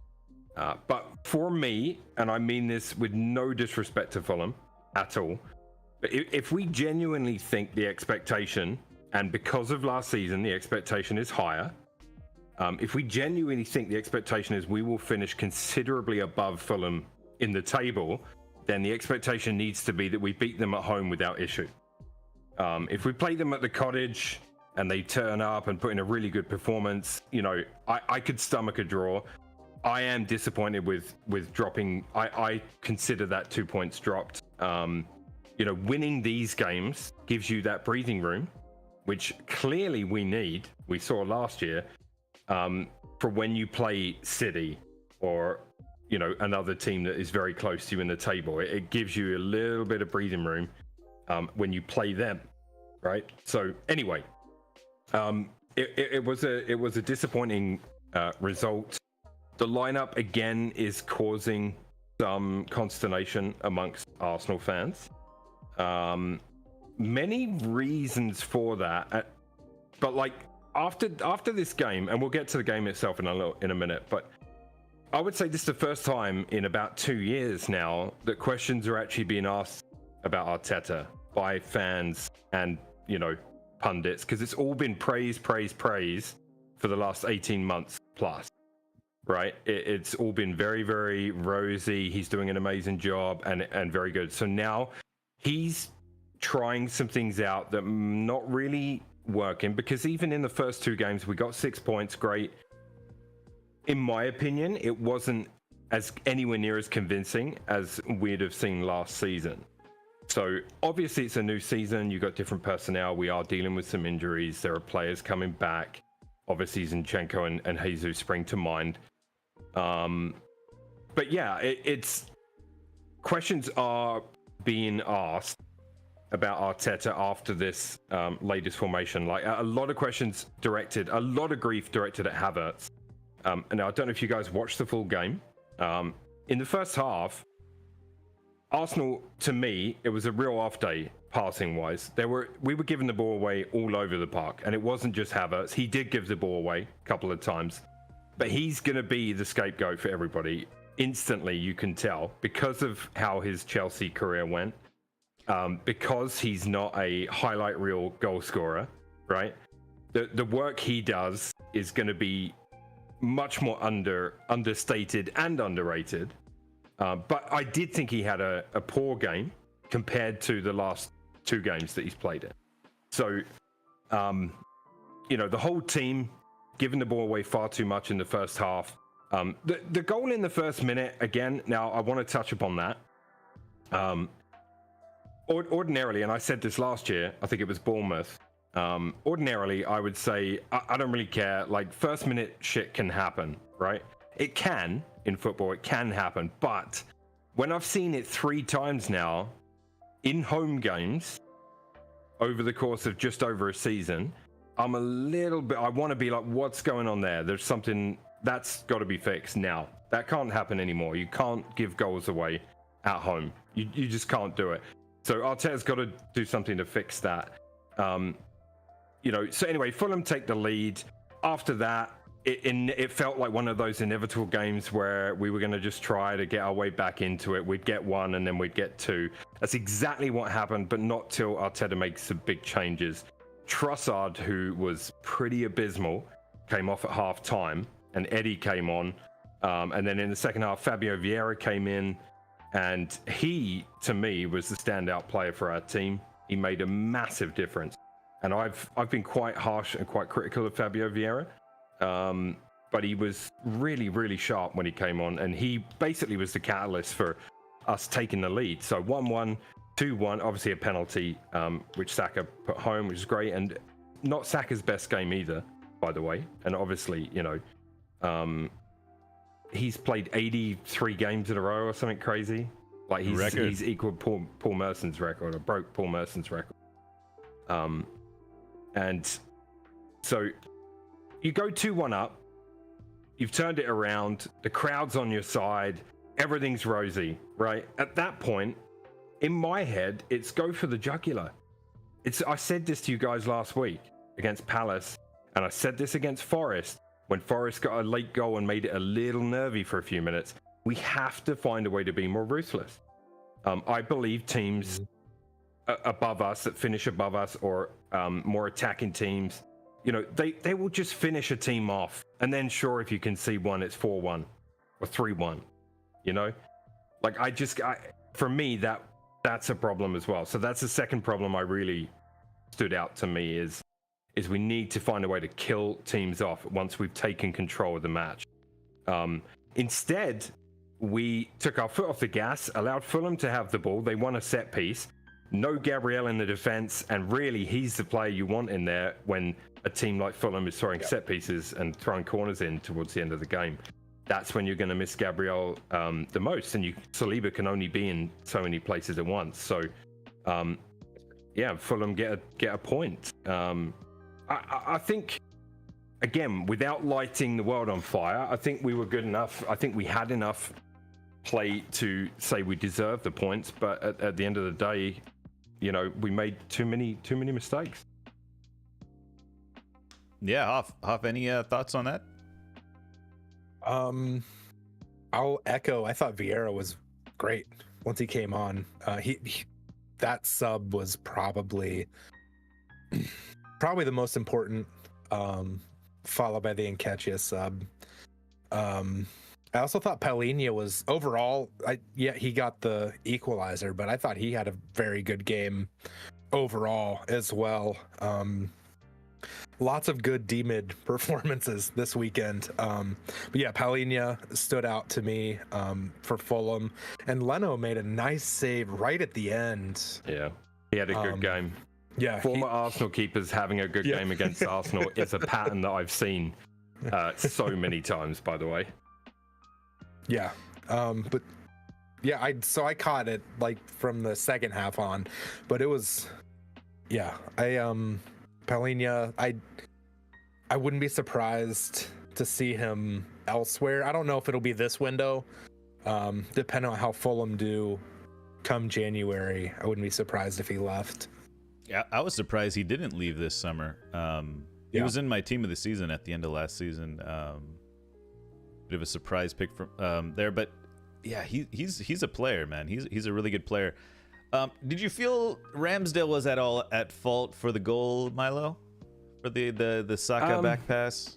No more than anyone else. I mean, I don't think he appreciated, you know, the way it was played to him. I mean, like, I just think the whole team needs to be held accountable for something in the first minute like that. And you know, after the scrutiny that will get, I don't expect that to happen again. Is it going to be enough for him to get dropped and Raya to come in? I'm not so sure. I still think it's Ramsdale's to lose. But that performance as a whole won't have done many favors. But I mean, statistically, you know, we did. I didn't look at the stats. I watched the game, but you know, looking at the stats now, you know, we should have won that game comfortably. There's a lot of concerning things in there. I mean, like Hoff said, the sub of Fabio Vieira, and I said that stood out to me as that was a really good substitution. And I think Arteta has shown he can change the game there. That's something that I wanted to see more this season, is that because I think we failed last season at times to, when it's not working, to change it, and to change it enough, you know. So I feel like he did that, but then I don't know if what my concern is, did he tell the players to take the foot off the gas, or did the players decide to take the foot off the gas? Yeah, I think when you were first mentioning this, you know, earlier, beginning of the segment, in my mind I was thinking, does Arteta think he has like some sort of like magical control, like he wants to have some sort of control over his team? No, this is just you doing your whole thinking in people's heads for them. No, it's like, you know, like in video games you can go defensive or something, right? Maybe Arteta in his mind is like, think he's got magic powers. I've gone up 2-1, now I'm gonna go defensive, you know, I'm gonna go back a little bit, you know, I just want to, you know, just see the game out type of thing, almost like he thinks he's playing in Europe or something, and he doesn't have to get that extra goal. Individual errors, Saka's pass back, Ramsdale, you know, all the rest of it. Zinchenko as well gave the ball away that led to their set piece that led to their goal. But honestly, right from front to back, we just weren't at the races with the passing in this game. Now, I think a lot of it, I do think, is to do with the way the distribution is coming out, having Partey come out of right back. I don't like it. I think we get, for me, against United, I go Rice and Partey in midfield. I go 4 at the back. I have Zinchenko doing his role. I bring in Gabriel, Saliba, White. Rice, by the way, was really good again in this game. He was probably our best player. I drop Havertz for the United game. Yeah, let's talk about, bring him on. Let's look ahead a little bit. I think you guys are gonna smash us. I really do. If we were in better form, I would have been confident. But I got to be honest, mate. You're not playing well, and I don't think we're playing well. Yeah. So it could be. Do you know what I mean? Like and because of that, I think it's made it a bigger game for both of us. Mm-hmm. You know, a bit of question mark. I don't think neither team is playing very well. Yeah. We'll talk more about United, but we can talk a little bit about that game coming up. We have a bit of defensive frailties, and we're not exactly too strong in midfield. It's just like it's not looking great, but you know, who knows? Maybe we can pull something out here. I mean, I was thinking, you know, it's at home, I was thinking we would comfortably beat Fulham, and I don't think that's, you know, nasty of me to think that. I think that's the expectation level now, and for better or worse, that's what comes with having a good season. And we talked about it in the summer. You know, your expectation of Arsenal is now you got to go win it, or at the very least take City a little bit further. But when you look into their points total and all the rest of it, and you realize how almost perfect you have to be, it's a big ask. So I would just like to see the side settled again. And I did read something funny. I don't think this is the case, but you guys might get a kick out of this. I was reading somebody say the reason he's playing Partey in at right back is because he's going to be going to the African Cup of Nations, right? So they don't want him in the midfield, because then when they pull him out the midfield, it will just be a mega difference. And I'm like, no. Like, that can't be true, because, you know, you play your strongest 11, surely. Yeah, I think he's just trying to. I think he's trying to, like, you know, do some pep stuff with Partey. You know, he's trying to. Maybe, but I also, you know, there are people that I do really listen to their Arsenal opinion, and one of those is Arsblog, which you know Arsblog, right, from years ago. He's, you know, I was listening to the podcast today that they put out, and you know, they were saying that especially James, I forget his handle on Twitter, but James, who's the co-host of that podcast, he's in the press box. He works within football in England, and he covers Arsenal games for whatever publication he works for. And his understanding from within the camp, because he goes to all the press conferences and training and all the rest of it, his understanding is when Zinchenko was back healthy, Gabriel would come back in and everyone would shift over. That was his understanding, but he's also a little concerned about what the deal is with Gabriel. I mean, I don't know. Look, people are going to point fingers and all the rest of it. At the end of the day, 7 points from the opening 3 games. Should it have been 9? It was kind of a favorable start to the season, I think, fixture-wise. Probably, but you know what? It's game 3. There's a lot of football to play and plenty of time to fix it.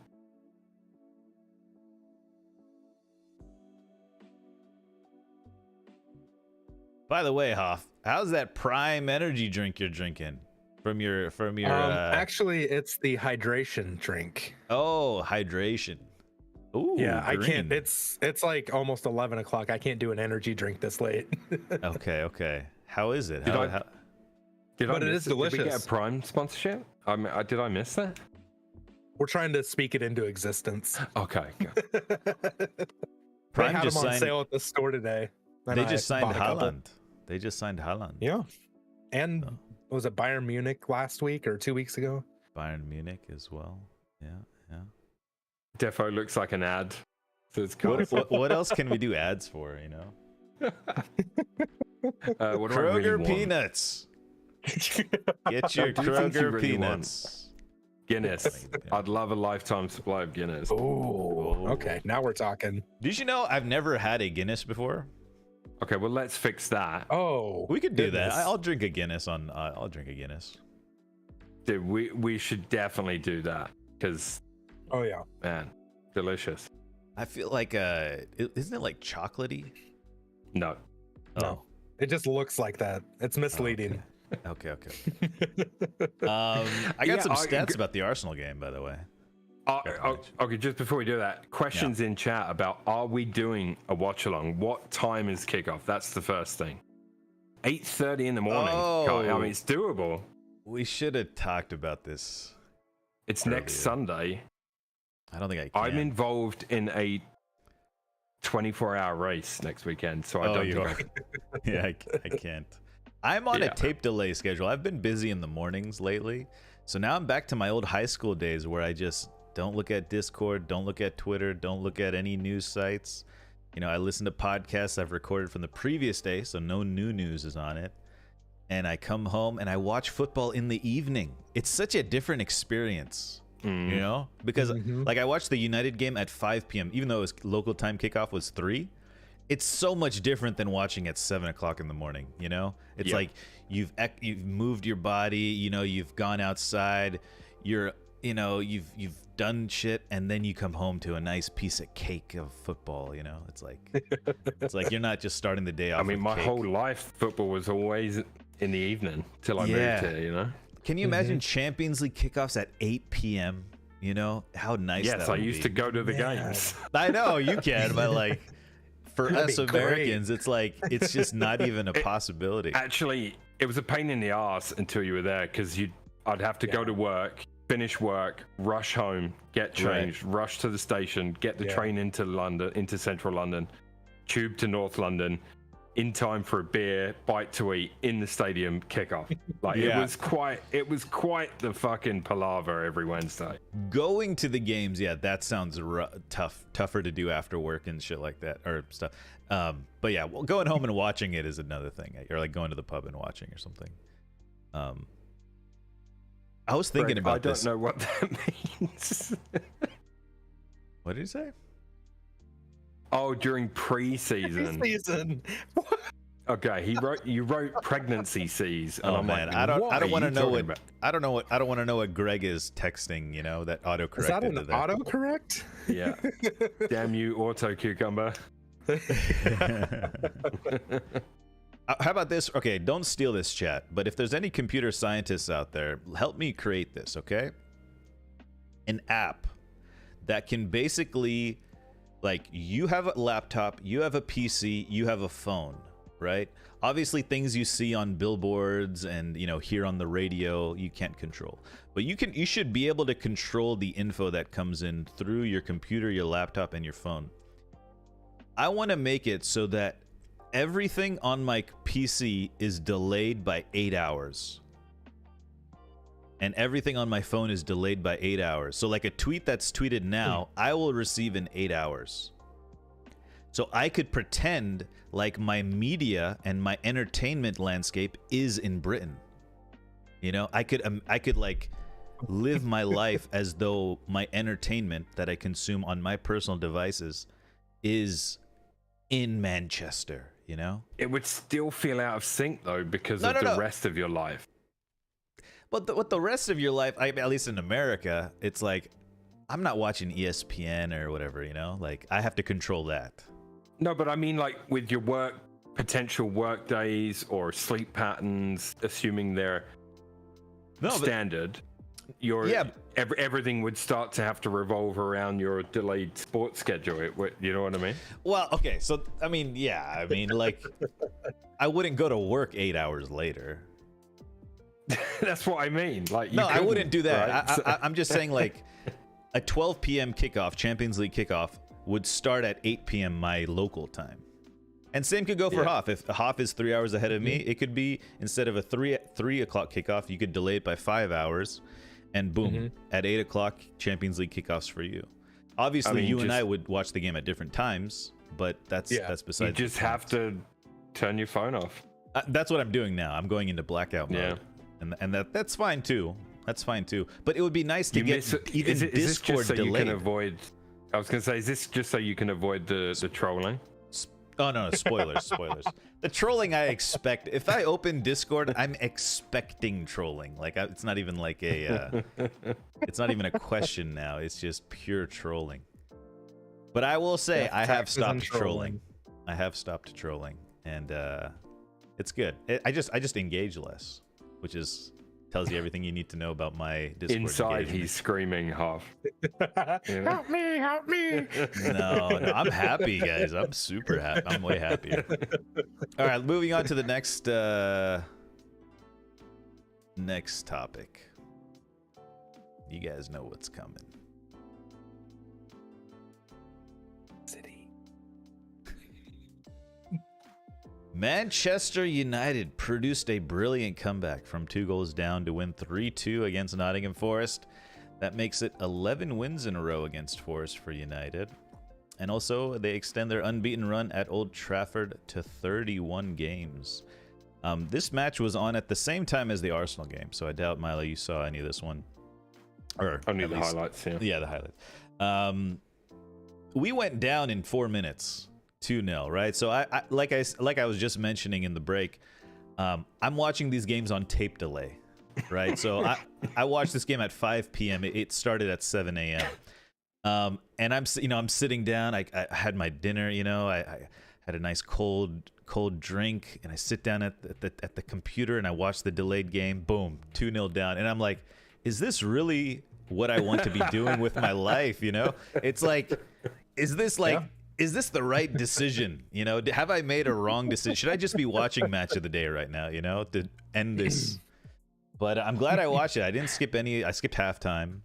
But what a crazy couple goals early on. I mean, that to concede like that off your own corner was just crazy. Marcus Rashford. I mean, if I say anything, if I speak, I'm in big trouble about this once again. So I'm not going to go too far into it. But let's just say he could have done a little more on that breakaway goal, which he let Awoniyi past him. But great fight from the guys to come back. Dalot starting at left back because Shaw is out for an extended period of time, as well as Tyrell Malacia. So we'll be looking at replacements for him. But good fight back. A lot of people questioning some of the penalty call on Rashford, which gave Bruno a penalty, which he scored. Casemiro had a header. I don't know if you guys saw this. He headed it, and it was almost like it looked like it was like hard to miss. He was just like he glanced it straight across the net. Bruno put a chance wide. Anthony Martial started the game for a change, so that's his first start. He played I think 60 minutes. But we looked. It was good to see a comeback. I believe that's the first comeback in the Ten Hag era at Old Trafford. I don't think we've ever had to come back at home. And I doubt we've come back away. Maybe we have. I don't know. But it was good to see us make a comeback. It was good to see get a win, really. It's just such a crucial win going into that Arsenal game. And after that Spurs defeat, a loss here would have done, I don't know, it would have been pretty doom and gloom. So it was really important that we got that win. I thought Anthony had one of his best games. Funny enough, he has some sort of documentary coming out, I believe, a 2-part documentary, and you always wonder if maybe when some sort of like self-promotional thing is coming out, they play better or something because they know they have more eyes on them. I don't know, but he looked a little possessed. Like he was very on point, playing like wide winger, beating his man, getting crosses in, getting decent shots, and still needs a goal. Really, you know, he still hasn't got the goal yet, but he's looking much more dangerous off that right side. Marcus Rashford did really well to get a nice cross in. He used his pace. You know, he looked very much like Martinelli almost, right? When he simplifies his game, he plays better. And you know, when we went 2-0 down, you kind of saw almost a no-nonsense attitude to a lot of our players, which I think we need to have more often. Because when we're coasting in games at a either 0-0 or whatever, or up a goal, you just see a lot of these lax plays, right? A lot of lax plays, and Rashford's not immune to that either. But when he took on was it Serge Aurier, I believe was the right back, and you just use simple pace, got past the player, got a cross in. Luckily it missed the center back. You know, it could have easily been cleared, but center back missed it. Eriksson tucked it away. Nice goal there. And I think having Eriksson on the pitch against Forest was a blessing in disguise, because he was really able to, you know, set the tempo.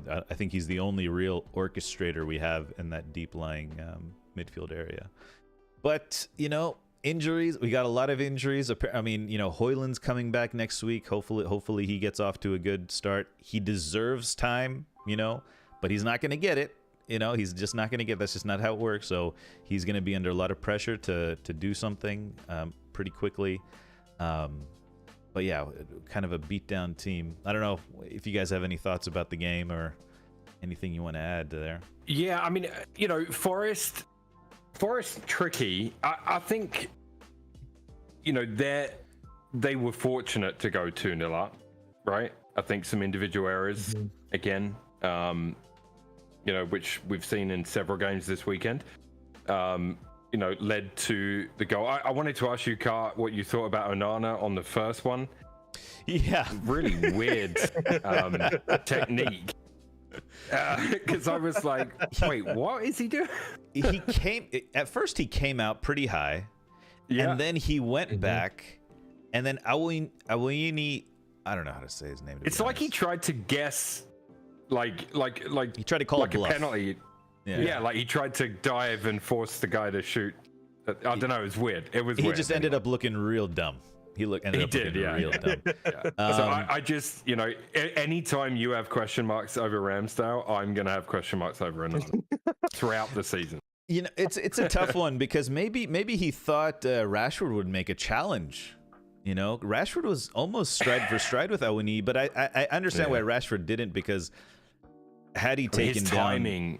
It would have been a straight red. He's not a defender. He's certainly not used to trying to make a challenge under those circumstances, right? So it'd be very risky to get the timing wrong, and it's a red card. And yeah, but to concede like that is it just feels like schoolboy, you know? It was, but so I felt Forest were fortunate to go 2-0 up, you know what I mean? And then I felt United were fortunate that the 2 goals Forest got were in the first 4 minutes. Because had it been like the 2nd minute and the 58th minute, it might have been a different story. It might have been a bit tougher, you know what I mean? Yeah. But again, like honestly, man, like it's funny, but like we can have a laugh about it. But I again, much like my team, I think the way your team is playing is, you know, it's not as confidence inspiring as you'd like it to be. No. And it's you know, you ground out a victory, you got the comeback win. I think it was a penalty. I watched that. I watched like a longer highlights, like extended. It's not like just the snippets, because I wanted to see the penalty decision from different angles. Because, you know, sometimes if you watch it, you just see the live shot and then it doesn't show you any replays. I don't like that. And Casemiro's header that you were talking about, almost like point blank that he missed, that was before he scored the equalizer, right? Yeah. So, so he will be really relieved that that he got that equalizer, because that was a hell of a. Yeah, that reminded me of the Bruno header last weekend, where, I mean, he just had the goal at his mercy, and it just, it might have been worse because he was closer, but they were similar. They were similar, yeah. Easy missed headers, and also speaking of headers, Wan-Bissaka on defending that second goal set piece. It was, I mean, Lisandro, you know, he gets ahead to it. He didn't even jump that high, Lisandro. You know, so it's not like the cross was like over his reach. He just mistimed it. Maybe if he was taller, he would have gotten it out more comfortably. Okay, you know, people will criticize his height or whatever. But and then Wan-Bissaka right behind him, just kind of like shying away from the ball. It was just such a poor start. But I thought, you know, it's just so average right now, and you know, for the standards that I expect, and maybe you too, Milo, from Arsenal, from United, the standards that I expect, it's just so average right now. I mean, the first two games we dominated and deservedly won. I just think we're making it harder given the way. I also don't think, you know, I think we're trying to fit Havertz in and have him do that thing that Arteta wants him to do. Like, you know what I mean? Like NL talking there about trying to find what works for United. You know, I think with the new personnel we've got, I think losing Timber has caused a lot of this, by the way, for Arsenal's sake. I mean, we'll try to keep it with United, because we talked about it quite in depth, but I definitely can relate. You know what I mean? I think I don't think your strongest 11 is set in stone. I don't think do you know what I mean? Like there's question marks, and we're also hit by injury right now. You know, Luke Shaw being we have a lot of injuries now, and some of the names being you know, thrown around. Cucurella coming in on loan, Marcos Alonso coming in on loan, Sergio Reguilon coming in on loan to help fill that left back spot. The other one I'm hearing, Hoff, is Højbjerg. Apparently, Ten Hag worked with Højbjerg when Højbjerg was in the Bayern Munich reserves. So, which is just frightening a little bit, you know, because in his press conferences, he you know, he's saying things like, you know, we've prepared for every scenario, huh? You know, like, you know, he's talking about, and it's like, yeah, but now we're hearing rumors. I hope the Højbjerg rumors are being bandied about because we're trying to put pressure on Fiorentina or Bayern Munich to release Gravenberch or Amrabat, you know, just so they realize that it's you know, we could go somewhere else, which brings up a point. Apparently Fiorentina are eventually going to let Amrabat go. We're playing the waiting game till deadline day, basically. That's what's happening, right? We're not gonna they're expecting us to overpay earlier, and we're willing to wait till the deadline and pay a slightly lower cost, lower fee for Amrabat. But you know, it brings up the idea that the transfer window should close a little earlier, maybe how about August 1st instead of September 1st? Who knows? But that's another conversation. But you know, happy to get 3 points at the end of the day. I don't know. I've been pretty lukewarm on all things United the last couple weeks. Just the last Tottenham game and Wolves game were just so bland, in my opinion, that my pulse, I don't let my pulse get too high, you know? I'm in like a meditative state, you know, just like controlling. I mean, will you still be in that meditative state when the game kicks off next weekend? On paper, Arsenal should win. So it's like when you're the underdog. I don't know that we can say that given the way we're playing. But then I understand where you're coming from. So we have zero attacking fluidity. It's like, it's so sad. It's so like It's so bad. We do have that. I wonder if, looking ahead to that game a little bit, I do wonder if Jesus would start. I think we should start Eddie, because I think Eddie is hungry and raring to go. Jesus coming back from an injury. I worry that Arteta's going to swing the other way and make some changes, but you know what I mean? Like Zinchenko straight in, Jesus straight in. Like, he doesn't need to do that. Just re-solidify the back five and then let Eddie do his thing and bring Jesus on late in the game. That's what I would do. Jesus came on in the 80th minute, right? I think he did, yeah. I mean, he's coming. That was his first appearance, right? Yeah. So I wasn't expecting anything out of him at all. Just nice to see him back, and don't think he was out as long as we feared. But I mean, Eddie's been quite impressive, I think, and I'm intrigued as to what Arteta will do in this game, because there are games where, again, I'm going back talking about Arsenal, and I'm sorry, but it is Arsenal United next week. Yeah, it's Arsenal United next week. So no, it's not even about the underdog or whatever. It's more like the Havertz, I could see playing him at Old Trafford, right? Physical presence up top, have him lurk and be a body, and he did that in the first two games quite effectively. He had a bad game against Fulham, and it's like he was pushing, trying to get on the score sheet, and he ended up just being in the way a few times, which... Do you know what I mean? In the first two games, he didn't do that. He just was a link-up play, and he was a physical presence. So away from home and against City, it might be good to have him in there. Or, at home to United next week, I'd bring him on with 10 minutes to go, or 15 minutes to go as a presence up there. You know what I mean? So there's a lot of nuances going into next week's game. But the fact that I don't think we're firing on half cylinders, and you don't think you're firing on half cylinders, it just makes for a very interesting clash, I think. It makes for an interesting clash, but let's face, on paper, you guys are just a little bit better, I think, right now. I think so. But we have so many injuries, so many. Yeah, I mean, and I said we have. The Timber injuries hurt. I don't know what's happening with Gabriel. Zinni and Jesus just coming back. Apart from that, we're in pretty good shape, yeah. Yeah, Varane went off at halftime as well, so we don't know his I saw that. No news on that? No, apparently it's precautionary, but hopefully it's precautionary. But yeah.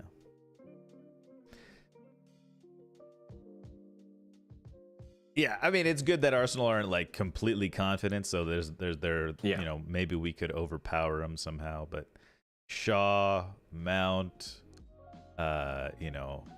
Malaysia, Olion might be coming back. Varane, there's a lot of names. You said Højlund will be available next week. Do you think he will come off the bench, or do you think he'll wait till after the international break? I think he'll come off the bench. Off the bench. Yeah. That's always interesting, because it's a complete unknown for the defenders that he's facing. You know what I mean? They have no reference point. Yeah. Unless they've played against him internationally. Yeah, I don't know, man. What happens. I can't. I really can't get my hopes up for this. For me, I need to after that result against Fulham at home, we cannot drop more points at home now. Do you know what I mean? Yeah. If we'd have smashed Fulham, I'd consider a draw against United okay. But now it's the other way around. We can't drop more points at home. Not 2 weeks in a row. Can't do it. That's what I was gonna say about Arsenal. Is this change in system just completely changes? The Arteta's change in system is just totally changes things, because you're not playing this the way you were playing last year. You're just not. No, it's a completely different system. I still don't think it's permanent. I think he's trying. I think he part of it, I still maintain. I think I said to you guys week 1. I think part of it might be just looking at the fixture list going in. First 3 games gives him a chance to try some things still. Yeah. You know, in his head. I don't know. That's me purely speculating. But if he continues this all season long, I would say we're a contender for top 4, but not for the title. Yeah. From what I've seen so far, if we're going to play like this all season long, I'd say we'll be in contention for top 4, but not the title. Maybe this is the wake-up call. Maybe. Let's do some roundup. What do you say, huh? Do some roundup. Yeah. What's going on in chat right now, by the way, Hoff? I haven't been paying attention. There's a lot going on here. First off, Danny says Atletico will win La Liga. That'd be awesome. I'm a big Diego Simeone fan. If you guys know me, like I'm like you know, he's like the antithesis of Pep almost. You know, in a roundabout way. Hoff? Can you explain what's going on? Or part of what's going on? I don't know if I can truly capture the essence of it. But I guess to paraphrase, there's a lot of comparison between who your team, Milo, and your teams, and Liverpool have played so far, and comparing their spot in the table after 3 matches. Okay. Yeah, Tottenham's decent, right? Tottenham's decent. Wolves not so much, and Forest not so much, but yeah. We got wins against the ones that we were expected to get wins against somehow. If we're gonna do just real quick, I saw this question earlier and I wanted to ask it. It feels like a good spot. There are 4 teams with 0 points so far after 3 matches. 2 of them have only played 2. Sheffield United, Burnley, Luton, and Everton. Are 3 of those 4 teams going down, or is there someone else that you see from outside of those 4 going down? Are the 3 relegated teams in those 4? You said Luton, Everton, Sheffield, and Burnley. I think Bournemouth. I think I picked Luton, Sheffield, and Bournemouth. And they're just above. Down. They have 1 point. Yeah. So, they're right there. I picked Bournemouth as well. And I think it will be Luton, Bournemouth, and Sheffield United. I still think Everton will scrape out of it. I think they will as well. They can't keep getting away with it. They can. They can. Yeah, I guess. They've done it so many times. Yeah, that's true. You know? They're experienced at it now. Yeah. All right, here we go. Roundup.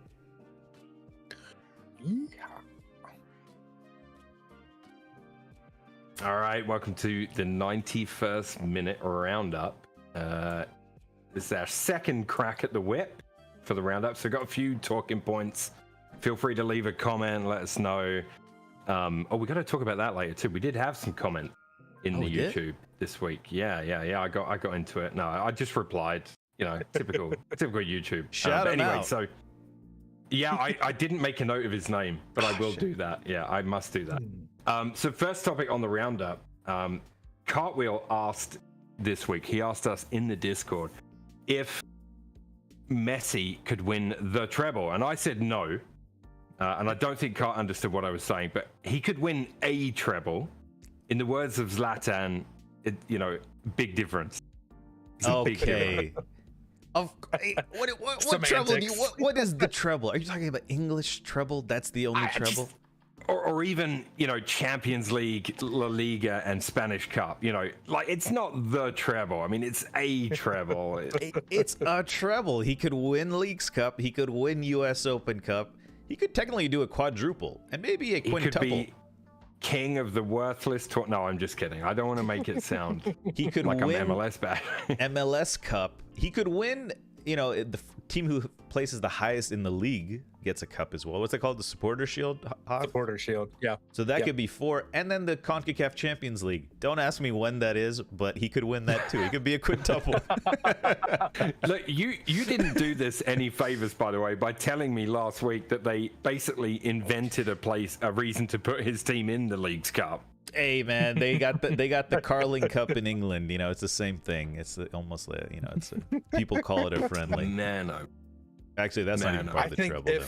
If Messi drags that team, well, I guess they're much better than they were before he got there with all the other players they got. But if he gets that team into the playoffs, that will be very impressive because they were horrendous and they're deservedly at the bottom of the league.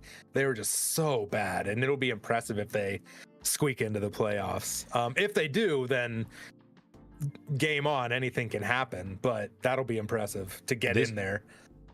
Images leaking of David Beckham and Luka Modric on vacation together. I don't know if you guys saw those. Maybe Modric to enter Miami. Who knows? Swingers? Oh, football. Oh, you mean for football? Gotcha.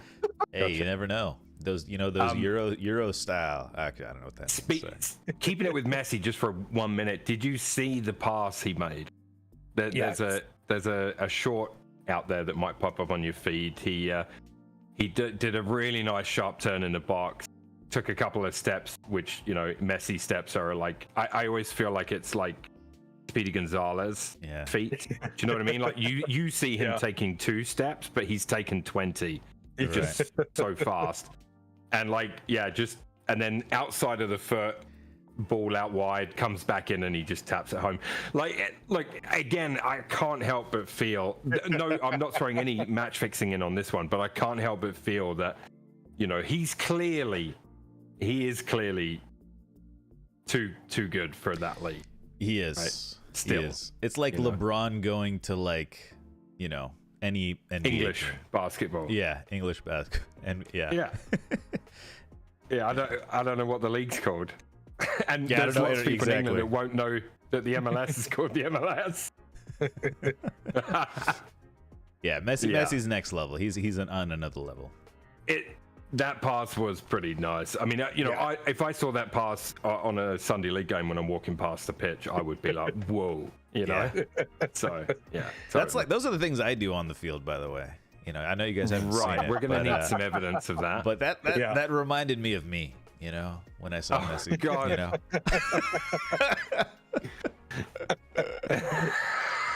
The splitting pass, and then the other guys like, oh wow, Yeah. Next topic, which I really like this, and we can dive into this deeper because we're going to talk about referees and VAR a million times during the season, just like we did last. Mike Dean admits to basically giving his mate a bit of a break in last year's Chelsea v Tottenham match. And if you remember, it's the one where Romero blatantly pulled Cucurella's hair, pulled him to the ground, nothing given, no VAR check.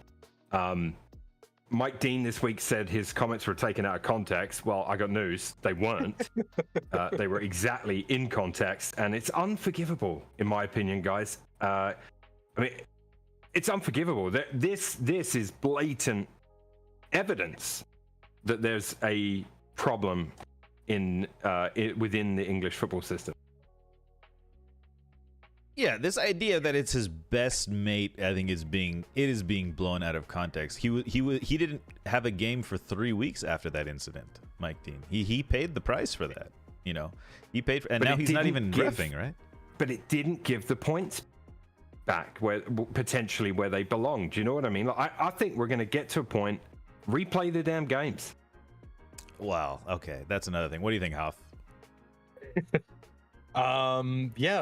If he wasn't, because he's like retired now. I know, like previously he was like soft retired. He wasn't doing any on-field stuff, but I wonder if he was still working in an official capacity, like an official officiating capacity, if he would have said that.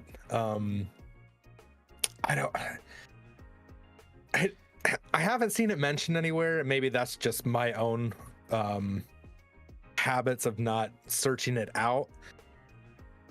Mike Dean kind of likes some Mike Dean, right? Like he's the one that's very showman like as far as refs go. Like he loves the attention, right? I feel like he's secretly all the refs love the attention. He's okay. like the English that's fair. Lahose. Is that what you're saying? The English Lahose? Spanish word? Yeah, I don't think that's an unfair comparison. I don't know if it's exact, but I think that's a reasonable comparison to make. I looked up what Mike Dean said. He says, it was wrong and I paid the price. I didn't have a game for 3 weeks after that. The buck stops with me. He's not my best mate. We are just mates on the day. When you go out as a team of 6, you want to look after your mate in the middle. That's what you do. I think that's what. Not at the expense of the rules, ever. No, I think what he was saying. Inexcusable. Yeah, I think yeah. No. I understand it's inexcusable, but I'm saying that's what he meant by mate, not like he's friends with him or whatever, and he didn't want to give him a tough call. For sure, but at no point does he mention the fact that my mistake could have cost a team 3 points. Maybe it even did cost the team 3, or a point, or whatever it was. I forget what the score was at the time. But like, it's just, if that happened then and he's admitted it, the chances are we've seen other. If referees are that close and he's saying that you want to look after your team, what if there are other teams of referees and VAR where this is happening on a more regular basis than we know about? Sure. Yeah. Yeah. Like, sure. I don't know. No. I mean that makes sense. Yeah. If someone steals $1, get rid of them all. Yeah. Get rid of them all. Bring in a team from another country to do the reffing. Yeah, the fact that we don't have international, I think there's an Australian guy now reffing in the Premier League. I think he did the Newcastle game, right? Newcastle Liverpool. Yeah. That's a sign. Hopefully, things to come. Oh yeah, that's the game that resulted in the handshake debacle. That's correct. Yeah. Mm-hmm. Look in my eyes. That is a good video. I like that. That is good. Next up, lots of links suggesting Salah to Saudi and Salah this and Salah that. Who would replace him at Liverpool? This question was posed in the Discord. Hoff, what is your opinion if Salah was to leave, whether it be in January or next summer or in 2 years from now? Who would replace him at Liverpool, like his contributions, or would they have to buy elsewhere? I think I don't know Liverpool's academy or youth setup or anything. I feel like you would almost have to look externally and spend some sort of the money, whatever you get from him. I don't have anyone particularly in mind, but I feel like it'd have to be someone not at the club currently. I've got 5 names I kind of noted down. Ooh. So I've got what would be realistic now might be João Felix or Ansu Fati.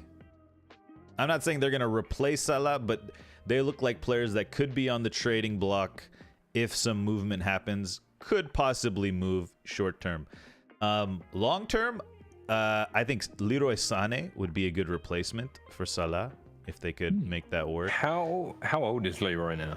Leroy's probably high 20s, probably, I think. I don't think he's 30 yet. Maybe mid 20s even. Serge Gnabry, I think he could fit in well. The high energy. So those two, and then one Gabriel Martinelli would be a nice replacement for Salah. Think about it. If a 70 million pound bid, 100 million pound bid comes in for Martinelli, you gonna let him go? I think it would have to be about 150. Oh, come on. 150 for Martinelli? Yeah. Oh man.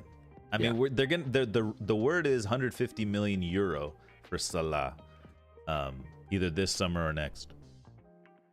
Now, Kvaradona, great call in chat, Stefan. Yeah, Kvaradona would be great. Kvaratskhelia would be a hell of a signing. Yeah. I can't see him playing in the Premier League for some reason. I don't know why.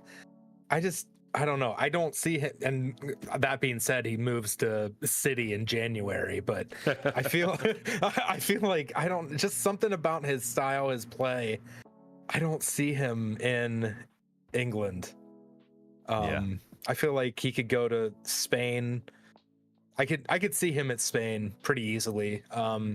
Probably not Germany, maybe Germany, but definitely Spain at some point. But I think if they look externally, these are the names I was thinking. But I think Luis Diaz is ready to take on a heavier role, kind of be that main man, and then you could even throw Gagpo out on either flank, and Harvey Elliott's around, and people were in chat were talking about Doak as well coming in. They have a succession. Jota's there, Gagpo, Nunes, all these guys are there. Who can still lead the line for Liverpool. So they have a decent backup plan and a future plan for post Salah. But I do think a nice signing would be fun. It'd be good. Just give Liverpool some more excitement, even though they've spent quite a bit on attackers lately. Mm-hmm. Yeah, I can see it. I mean, right now, without a direct replacement sort of waiting in the wings, I think, they will be pretty desperate to hang on to him as long as they can. Yeah. Moving on then, only one transfer I wanted to talk about was Kieran Tierney to Real Sociedad. I don't know if you saw this move. He looked pretty happy to be going there. I was a little bummed because I think that's depth that we could use at Arsenal, but it is what it is, especially with Timber out injured. I wonder if we're going to see any more reinforcements before the window closes. That's all I had. I don't know if you guys had any other transfers you wanted to talk about. I think that's a sign of the formation that Arteta wants to play. I think he's going for that straight up Pep style of no fullbacks, no room for fullbacks at the club anymore. It's going to be all these wide center backs that can come inside and play in midfield and stuff like that. So I mean, it's a tactical thing. I think Tierney leaving. The other big one is Cancelo to Barcelona. That's been here we go today. Big move for Barca, because they're lacking a little bit of this.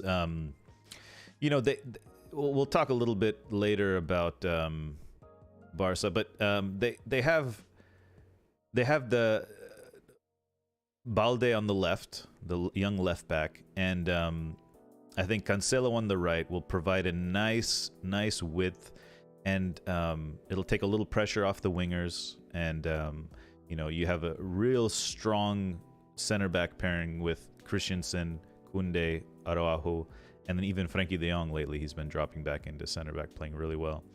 But I think Cancelo will bring a nice balance to the right side, something they're missing, a little bit of attacking threat from their fullback on the right. So I think Cancelo will be a big signing for them. Yeah, for sure. Now, next up in the roundup, I was going to talk La Liga just for a second anyway, so it's perfect timing. Because we did, we used to do a segment for like La Liga, Serie A, and Bundesliga, and I don't have any Bundesliga news. So sorry about that, Bundesliga fans. But that's just because I ran out of time personally. But yeah, La Liga, Barcelona with a 4-3 win over Villarreal yesterday. I think. Carl, did you watch that game, or did you watch? I watched the highlights of that game. Okay, yeah, because you were talking about it in Discord as well, right? Lamine Yamal. This kid. I don't know if you've seen him play. He's 16 years old. I think he just turned 16. He's the youngest player to record a La Liga assist this century, so 23 years. But he's the man of the match in their win. He got a standing ovation from the Villarreal fans. He assisted a goal. He's really nice. He's the thing is, it's not just like pace or agility, right? He has a creativity, right, that you can't, that you just don't have. And he sees things. He can put the ball in certain places that it just makes it difficult for defenders to get to. Sets up his opportunities really well. Takes on people as well. Really nice winger. The thing is he is 16, and I hope they don't overplay him at such a young age, because he is. It's not even a question. He is their most creative attacker, and he's 16, and it's gonna put the rest. I mean, he needs Is help. he a Barca Academy product? He is. There's Okay. a picture of Messi. He's in like a baby seat, and there's a picture of Messi like grabbing his cheek. You know. Oh wow. And Messi's obviously young at the time too, but Yeah. 16 years younger. But Yeah. he's a Barca Academy player, but he looks really good. Interesting. So He's really fun to watch too. yeah, so I mean, I will try to catch some of their games this season, and but yeah, let's keep an eye on that. I think like we should probably, you know, big games here or there. If we feel like there's been a really big week, we could definitely do a segment on a Spanish game or on the Spanish league or whatever, right? As the season unfolds. You may not like this phrase, but I think we should cover all the Super League teams. No, I don't like that phrase. That's 50% of the fan base, you know. Real Madrid teams. also got a win 1-0. Jude Bellingham got his second goal. I think it's his second goal of the season for them in the league. No, that's 4 in 3 games. For Bellingham? Bellingham has scored 4 goals in 3 games. That's the same as Cristiano Ronaldo. In his Jeez. first. Okay, And well, there you go. that equals Eden Hazard's tally for Madrid. And, but the biggest scoreline out of La Liga was today. Atletico winning 7-0 against Rayo Vallecano. And 6 different goal scorers in that game. So Beautiful chip from Correa as well. He came in off the bench. You know, and Danny in chat earlier was saying Atletico Madrid could win the league. I would love it. I'm a big Cholo Simeone fan. But they were flying. Memphis, Griezmann. There's this new kid Barrios in midfield. I don't know much about him, but if he's a youth product of Atletico, I'm sure he'll be great. He's like a Saul Koke kind of. And they play a back 5. I love it when teams with a back 5 just, I don't know. I just love it. The anti-Pep. Yeah, my last topic for the roundup was Serie A. There are only 2 games in, as opposed to the 3 everywhere else. But yeah, it's Milan standing out. They are top of the table right now, winning 4-1 over Torino. That man, Christian Pulisic, on the score sheet for the second game in a row. USA. And it looks like Serie A is going to suit him. And you know what? That doesn't surprise me. You know, certain players, you see them in the Prem and maybe they don't quite cut it, but in Serie A, they're very successful, like Lukaku. But like, do you know what I mean? Like, he strikes me as one of those players that it just didn't really work out for him in the Prem. Whether it's what it is, I don't know, but maybe he's getting more space, more time on the ball in Serie A. But he's off to a good start there. Any thoughts on that, Americans? Did you see the thing I posted in Discord? There was a call from the Italian commentators on the Pulisic goal, and he says, Christian Pulisic, USA. He starts saying USA, baby, and all this stuff. It was great. Last thing I want to just throw onto this is, did you see Cruz call Gabri Vega, young, I think he's 23, 22-year-old from Celta de Vigo. People were talking about him going to Arsenal. People were talking about him going to City. This kid is a big prospect. And I was just thinking about the other weekend because I haven't heard about his move yet. Turns out he moves to Saudi, and Cruz calls his move embarrassing. Under on Instagram or something, he just writes embarrassing. It's an interesting one. This is like what we've been talking about, in a nutshell, but it's being called out from like a current living legend or whatever you want to call it, world-class player. Tony Cruz calling it embarrassing is like, I don't know. It's almost like people aren't ready for Saudi's emergence. Almost like it's in. I don't know. I don't know if you guys have any thoughts about that. I mean, I think for now, I think we've kind of talked it to death anyway. But like, this kid is, yeah. I understand. Like, there's been a lot coming out, right, in the last few weeks. Like, I don't know if you saw Neymar's first appearance as well. I thought he looked out of shape. I don't know. You should probably look it up. Like, again, it's just like he's just rocked up. He's got the money, and he just walked it around a few players and just buried it in the top corner like it was nothing. It's not a good look. I don't know, but maybe they're loving it out there. Yeah, I don't know. I don't know. He played. He scored. Yeah, Are you sure? I think you yeah, might have yeah. seen like a. No, I watched a video of it. I think it might have been just titled funny, and I think you got memed. You know, you. I fell don't for think the I meme. got me. No, but what's interesting about this is like we've had Neves go, but he played in the Premier League at least. And then we had the Portuguese guy from Celtic or something, or no, from Jota, but now he's apparently leaving. So, but Gabri Vega was like, he was tipped to go to a Barca, Madrid, a City, an Arsenal, or a big team, and he went to Saudi, which is, this is the first real big move in my opinion of a young player going. No, that was also Cultured also got memed on that as well then. But yeah, I don't know. I think it's a very interesting move, and I'm very curious to see if more moves like this happen. Basically, that's all I'm gonna have to say there. Anything else for the roundup? Anything else you want to add, guys? Sorry. Just to add on to that Vega talk, I'm never going to criticize players for getting paid. Like, go make your money, but don't go make your money and tell me that you're going there because you're going there for football reasons. You know what I mean? Like, if you want to set up your family, your kids, your kids, like with generational wealth, go for it. Go play there 2, 3, 4 years, but don't tell me that you're going there like to play at the top of the sport, because who is saying that? I'm not saying anyone did. I'm just saying. Okay. Sorry. No. I'm not saying anyone. I'm not saying he said that, certainly. But I have.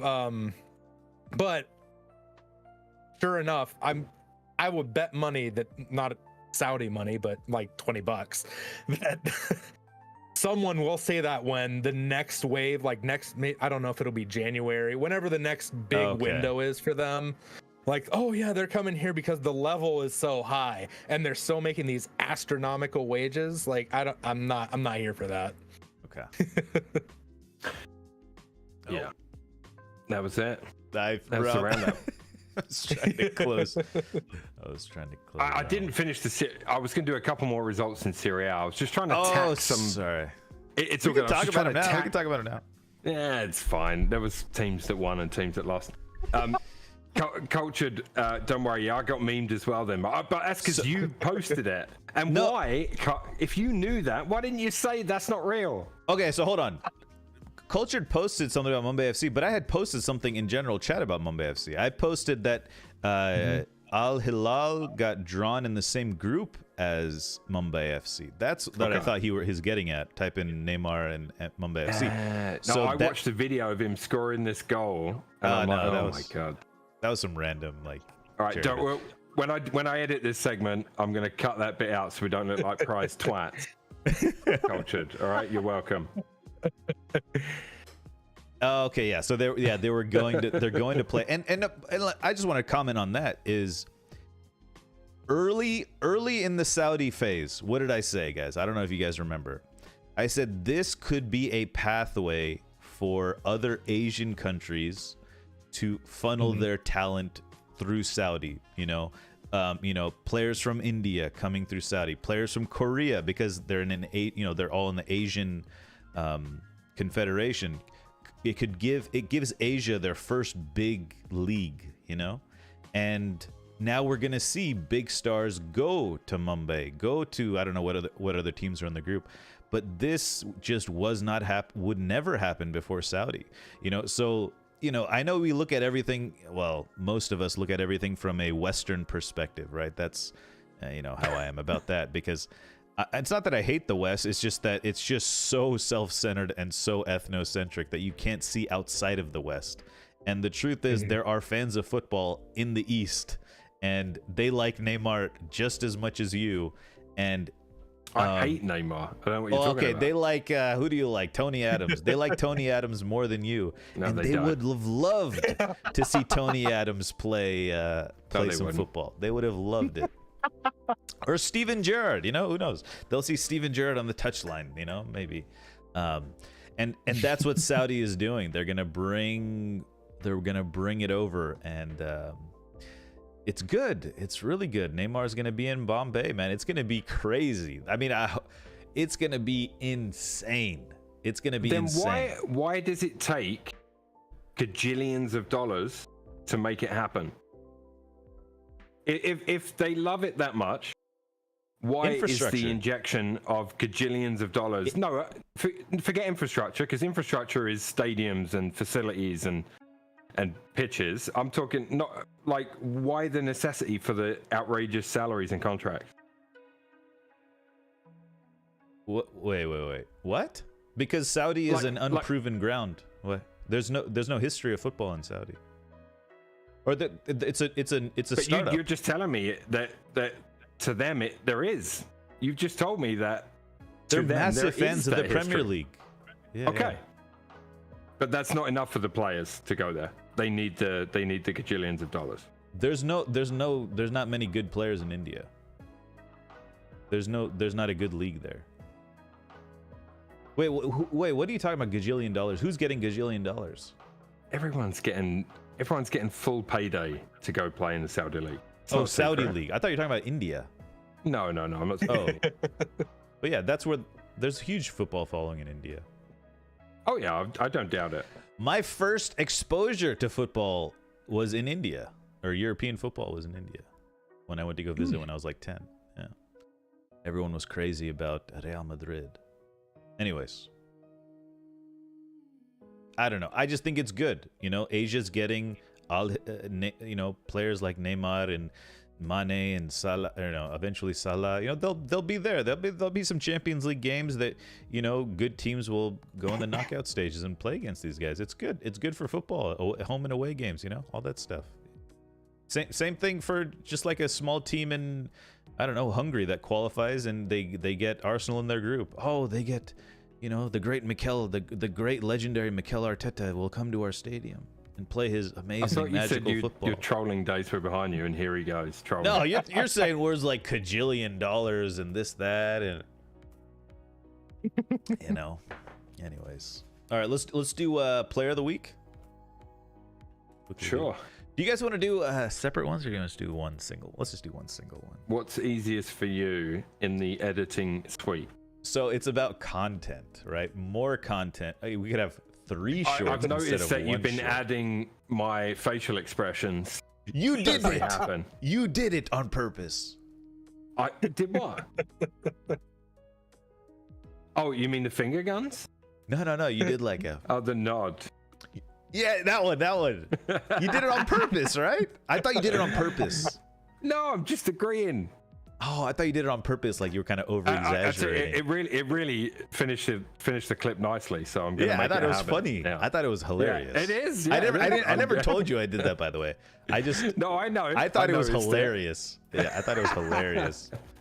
So I put it in. Player of the week, Darweezy. Who do you guys think our player of the weeks are going to be? It's PR stunt. Ronaldinho played for Indian. Yeah, Indian Premier League. They tried to do an Indian Premier League for a while, like David James, and it was like a short thing. Guys, you guys are seeing like the behind the scenes right now, okay?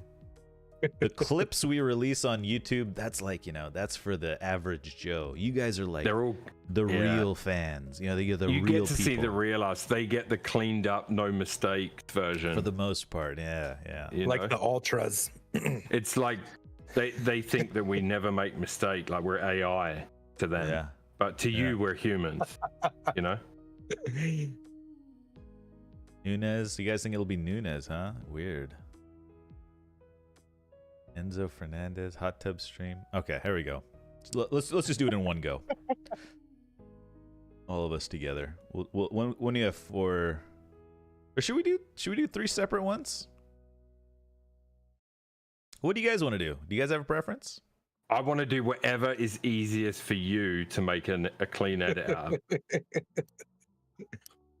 Oh.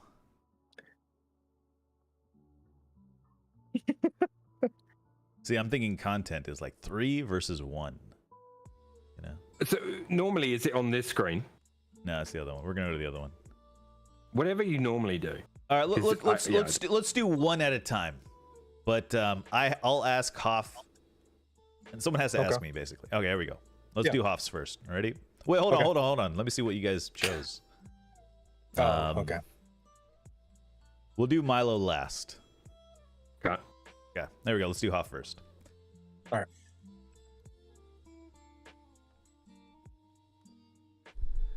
All right, players of the week for match day 3. Hoff, who is your player of the week? My player of the week this week got the match winner against Sheffield United. 98% pass percentage, 114 out of 116 passes completed. That's 2 missed if you're counting at home, and 5 shots only behind Alvarez and Haaland. My player of the week is Rodri. Ooh, Rodri. He's going to be up there in the Ballon d'Or ranking as well, I think, this year. As he should be. Milo, who do you have for your player of the Milo, week? you can say something, man. We can talk. We have 1 minute. Okay. I was. Do you have waiting any for him to comments go on to you? Oh, no. We're just going to do Rodri. This is just Rodri.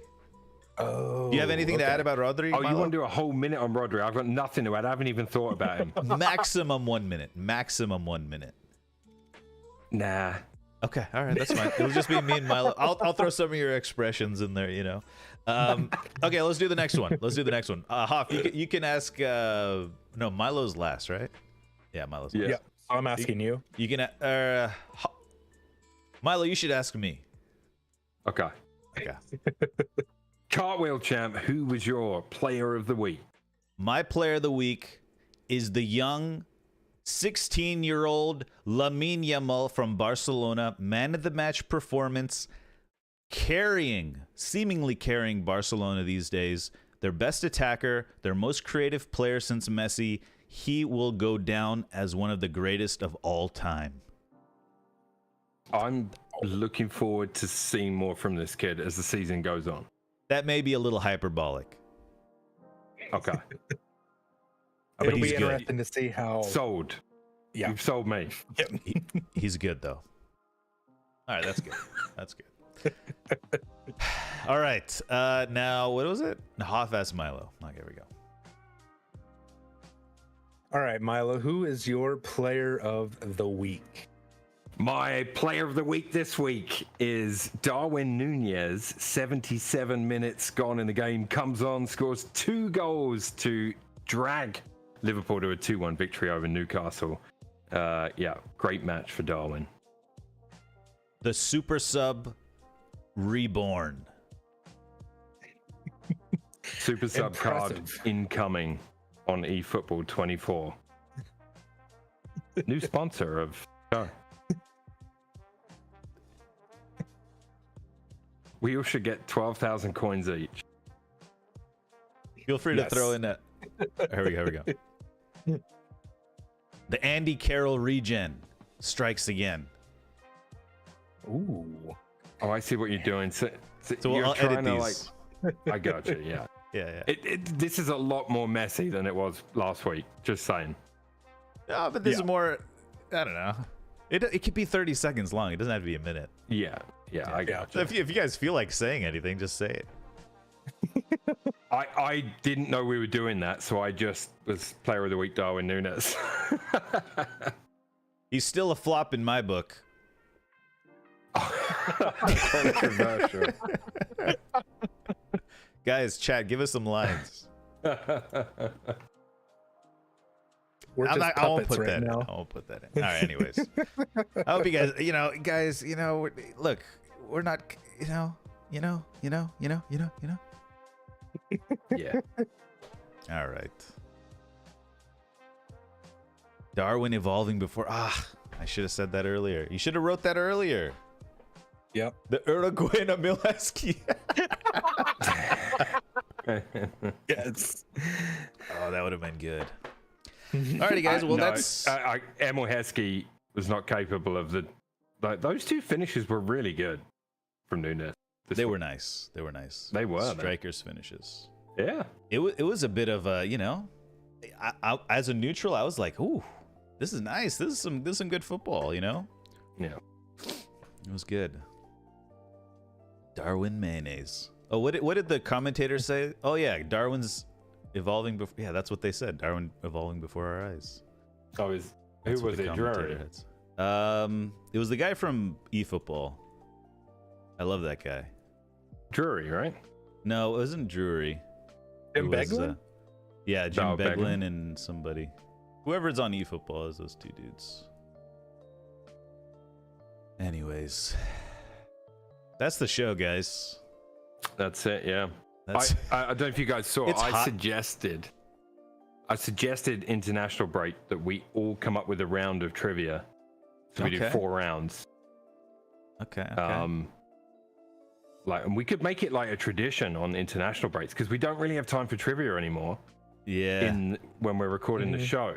True. So international break would be a nice chance. We could involve chat a bit more. You know what I mean? Like we could really set it up and do like a trivia special. Yeah. Yeah, we could do that. We could do that. Yeah. Keep score for the end of the year special. Maybe. Yeah. Yeah, we throw some ideas around because the international breaks, is it a 2-week one, this one? We'll have 2 shows. Just one. The 3rd I and the think it's just 16th. one. 3rd and then the 16th is, yeah, so it's 1 week, yeah. Yeah. 2 games, I think. Gotcha.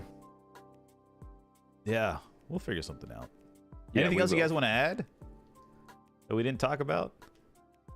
Nah. No? It's I hot gotta where go I walk- am. It's hot here, so I gotta go walk the dog. You know what I was thinking about is, you know, when it's hot outside, we should not use the dryer, you know? Seems redundant. Just air dry. Yeah. You know? Like we could save a lot of energy. I don't have AC. No, where I live it's too temperate, you know? Is that the word? It's like it gets hot for like a week and that's it. Even when it gets cold, it still doesn't get cold. 2 portable AC units in the house. Oh, nice. So, yeah, they are needed. Yeah. Anyways, all right, Milo, you wanna rock us with a dad joke? I got you. We could talk in the post show here thing as well. if you guys want. What do a tick and the Eiffel Tower have in common? They are both parasite. Like that. I like anything that's punny. I like that. That was a good one. I heard a dad joke today. I don't think that you've said it, but it made me think like that needs to be on the show sometime. Do it now. It's the American cannibal went to Germany. What did he eat for lunch? What? A hamburger. Like a citizen of Hamburg? Is that what it is? Yep. Okay. I wasn't gotcha. sure. I wasn't sure.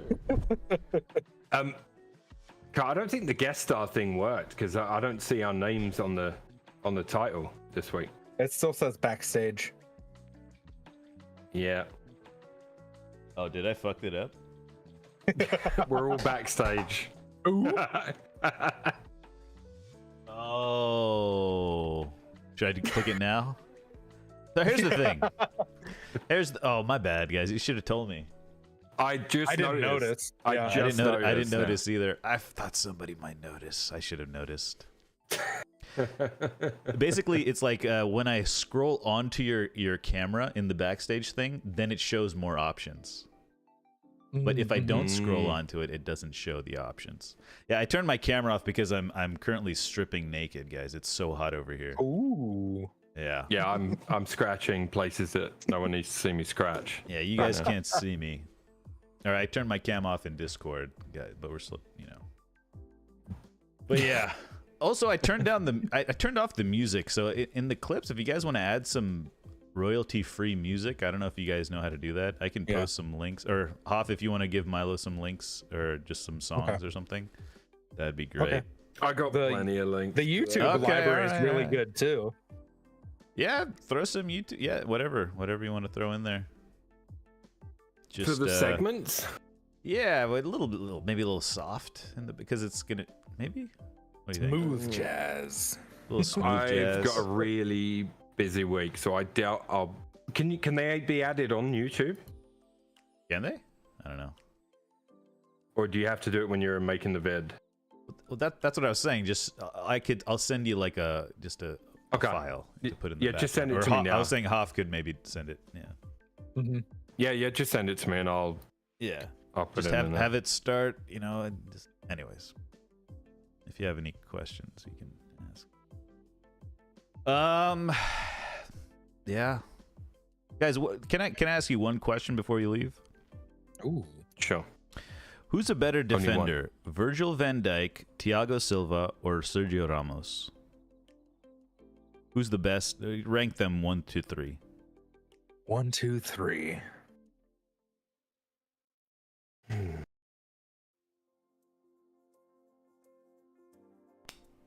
Right now? Just the best. If all Like, of them in all their at their prime. peaks? If you were picking, if you had a team of white balls, quote unquote, or bronze cards, gotcha. and you could only have one of those defenders, who would you have?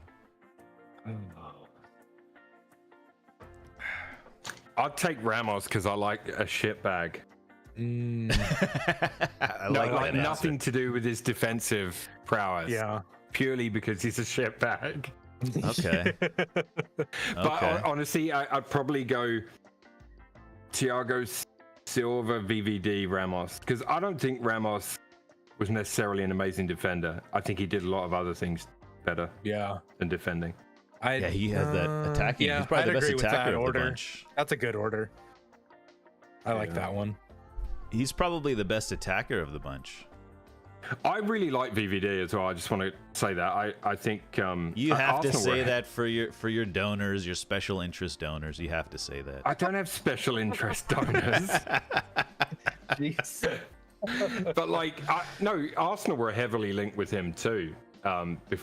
Way before the Liverpool move came about, and nothing concrete. Like, it wasn't a deal that was done or anything. But I know we were interested in him prior to that, and I do like him. But yeah, I think Thiago Silva, VVD, Ramos. But Ramos is a legend right now.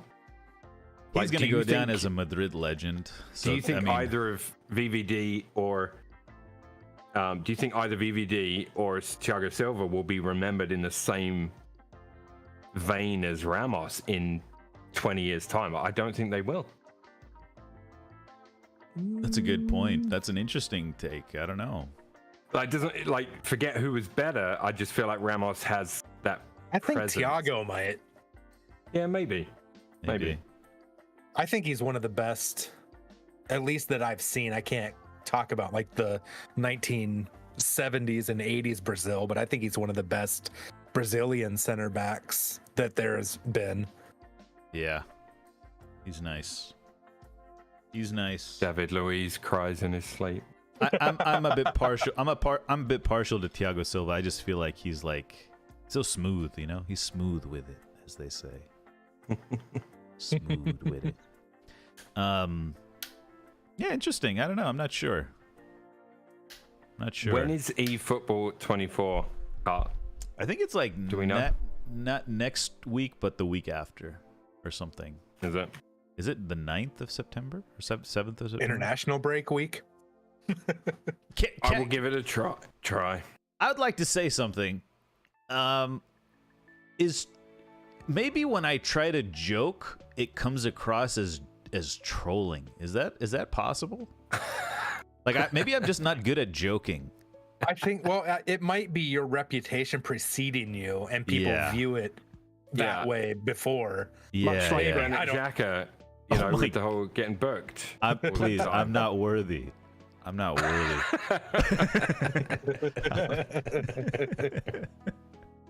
Oh, man. Yeah. You're the Granit Xhaka of trolling. Or joking. See, this is exactly what I mean, Mordecai. It was Mordecai saying. Cart pretends he jokes, but he's actually trolling. Maybe I don't know how to banter. Maybe I'm just bad at banter.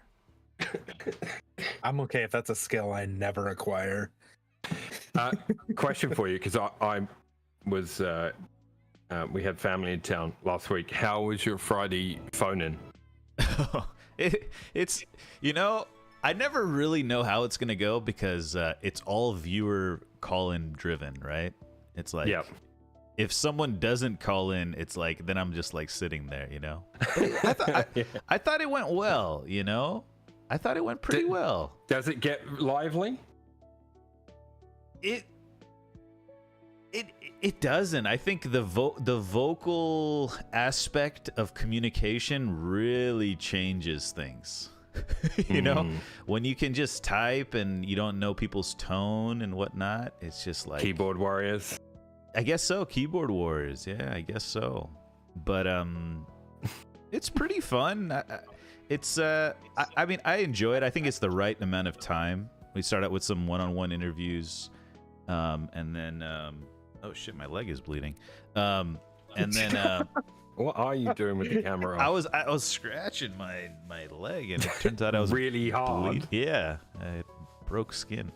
And then we do a tier list. And the tier list, I mean, we're about to exhaust all the tier lists, but I have ideas for other tier lists to do. So but yeah, it's been fun. I think the tier list is pretty fun. It's a good discussion to do. But yeah, it's exactly, Hoff. That's how I feel about when I'm talking about Tottenham. I feel like every show I say something nice-ish. Yeah, I only need to do one. I don't need to buy a scarf or a shirt or anything. Exactly. But... Yeah. And let me just add this to this whole situation: is I don't have any ill will towards any team. I really don't, and I think that's because I didn't grow up in like in England or something. Yeah, I would agree with that. I like have no like. I don't wish death upon any team. Death, no, but like. Yeah. Obviously, I want my team to do well. I'm not saying I don't want my team to do well, but I'm like, yeah. It's like the only enjoyment you get is from like other people's suffering. That's a problem to me. Yeah. And that's what I've stepped away from in the last like couple months. Is like, I don't really care if Arsenal lose because I know they're gonna react in certain ways, and it's like. Not you, Milo, but certain fans or like certain Liverpool fans will get, you know what I mean? It's like, I know it's like, it's so mathematically, it's like, I don't know, it's emotionally numbing, it's like, it's going to happen. Why do you, I don't know. You definitely, I feel like you try to trigger Liverpool fans more than any other. Dude. Is that fair to say? Dude. There's a reason for that. Not related to Cart. There's a reason for that. Yeah, no, I don't try to trigger Liverpool fans, but basically this is what happens. I'm an innocent bystander until it gets too much, and then I have to say my piece. But I don't do that as much anymore. But it happens to be Liverpool fans that are very like, I don't know, they have like a us versus the world attitude. Maybe United have that as well, but United had so much success that it's like, I'm chilling, like we're fine for a little bit of bad years, like we had a really good period for a long time, and it's like, maybe it's not our time again yet. It would be too good to be true or something. And maybe that's where a little bit of the, maybe that's the, I don't know. Maybe that's what, I can sleep easy, something. Knowing that my team has actually won things. Legally. No. We won't go there. Oh, you know what we didn't talk about on the show? The United fans' death chant. Oh, yeah. I forgot to bring that up. God damn it. I knew I was in too good a mood today. So apparently, in England, the game wasn't broadcasted to all of England. So it wasn't like they didn't... Sky didn't have to... Post-match is never broadcast. Like, very, very rarely. And I believe they have ways of... ensuring that the viewers don't hear anything like that either, because back in the day there was a song about Victoria Beckham taking it up the you know what, and they never used to play that on TV either. I'm gonna say something controversial. Oh god. Ooh, I don't find Victoria Beckham that attractive. Nah, she's not. Yeah, But I used to, but not so much anymore. yeah. okay. If you had to choose a Spice Girl, then which one would it have been? That's a good It would have been question. her. Let me look up a picture. Spice Girls. She was always my Young. favorite. Let's see. Spice Everyone, Girls it was Young. Baby for most people. Baby Spice. Oh, really? Huh. Okay. She's the blonde. Christian Horner with the win. Christian Horner with the yeah, he's married to her. Yeah. Yep. Oh, the ginger. Yeah. Oh, okay, I see her. Yeah, definitely not Victoria Beckham though. Don't say not scary, surely. No, not scary. This is like a Whenever I see Scary Spice, Yeah. it just reminds me of this show. There was this comedy show called was it Trigger Happy Culture? Trigger Happy TV. Was it Trigger Happy that did the with the mask, the Scary Spice mask? Craig David.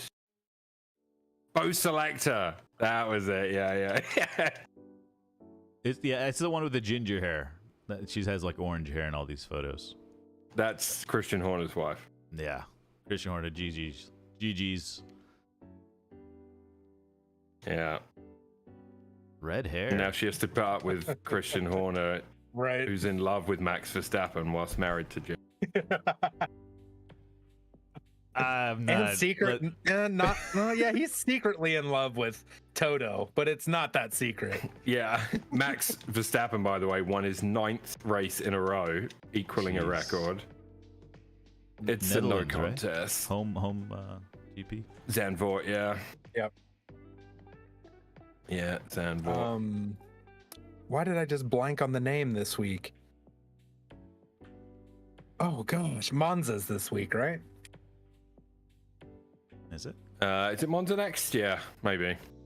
I didn't look at the schedule. Honestly, I'm like, you know, I'm feeling a little like about F1 right now. It's just, yeah. Yeah. It's the Max. I normally will Verstappen watch show. the races until Verstappen gets in the lead, and then I just turn it off. Yeah, it was exciting. I haven't even looked at my fantasy culture since I set it up. That's pretty funny. Yeah. Either. Yeah. All right, guys, I gotta run. 'Cause Yeah. I gotta go take the dog out. I think. All right. Yeah. Needs, I'll see you needs to guys pee. later in Discord and all that. Adios. Good night, Yes, guys. sir. See ya. Good night. Good night, chat. See you guys later. Thanks for joining. Like all the videos, things. Subscribe. Tell a friend. Tell your mom. Give her a Mother's Day gift. Late or early, either way. Tell them we'll shout them out. Tell me, and I will shout out your mom or dad or relative or friend if you share it with them. We're at the stage where we can do things like this. I will get a list of things and I will personally, like, for example, if your friend's name is Gerald, I will tell them about Gerald Delaney. I don't know if you guys know who Gerald Delaney. He was a coal miner back in the 1800s. And thank you, Gerald, for watching the show. You know, just stuff like that. Anyways, all right, guys. Good night.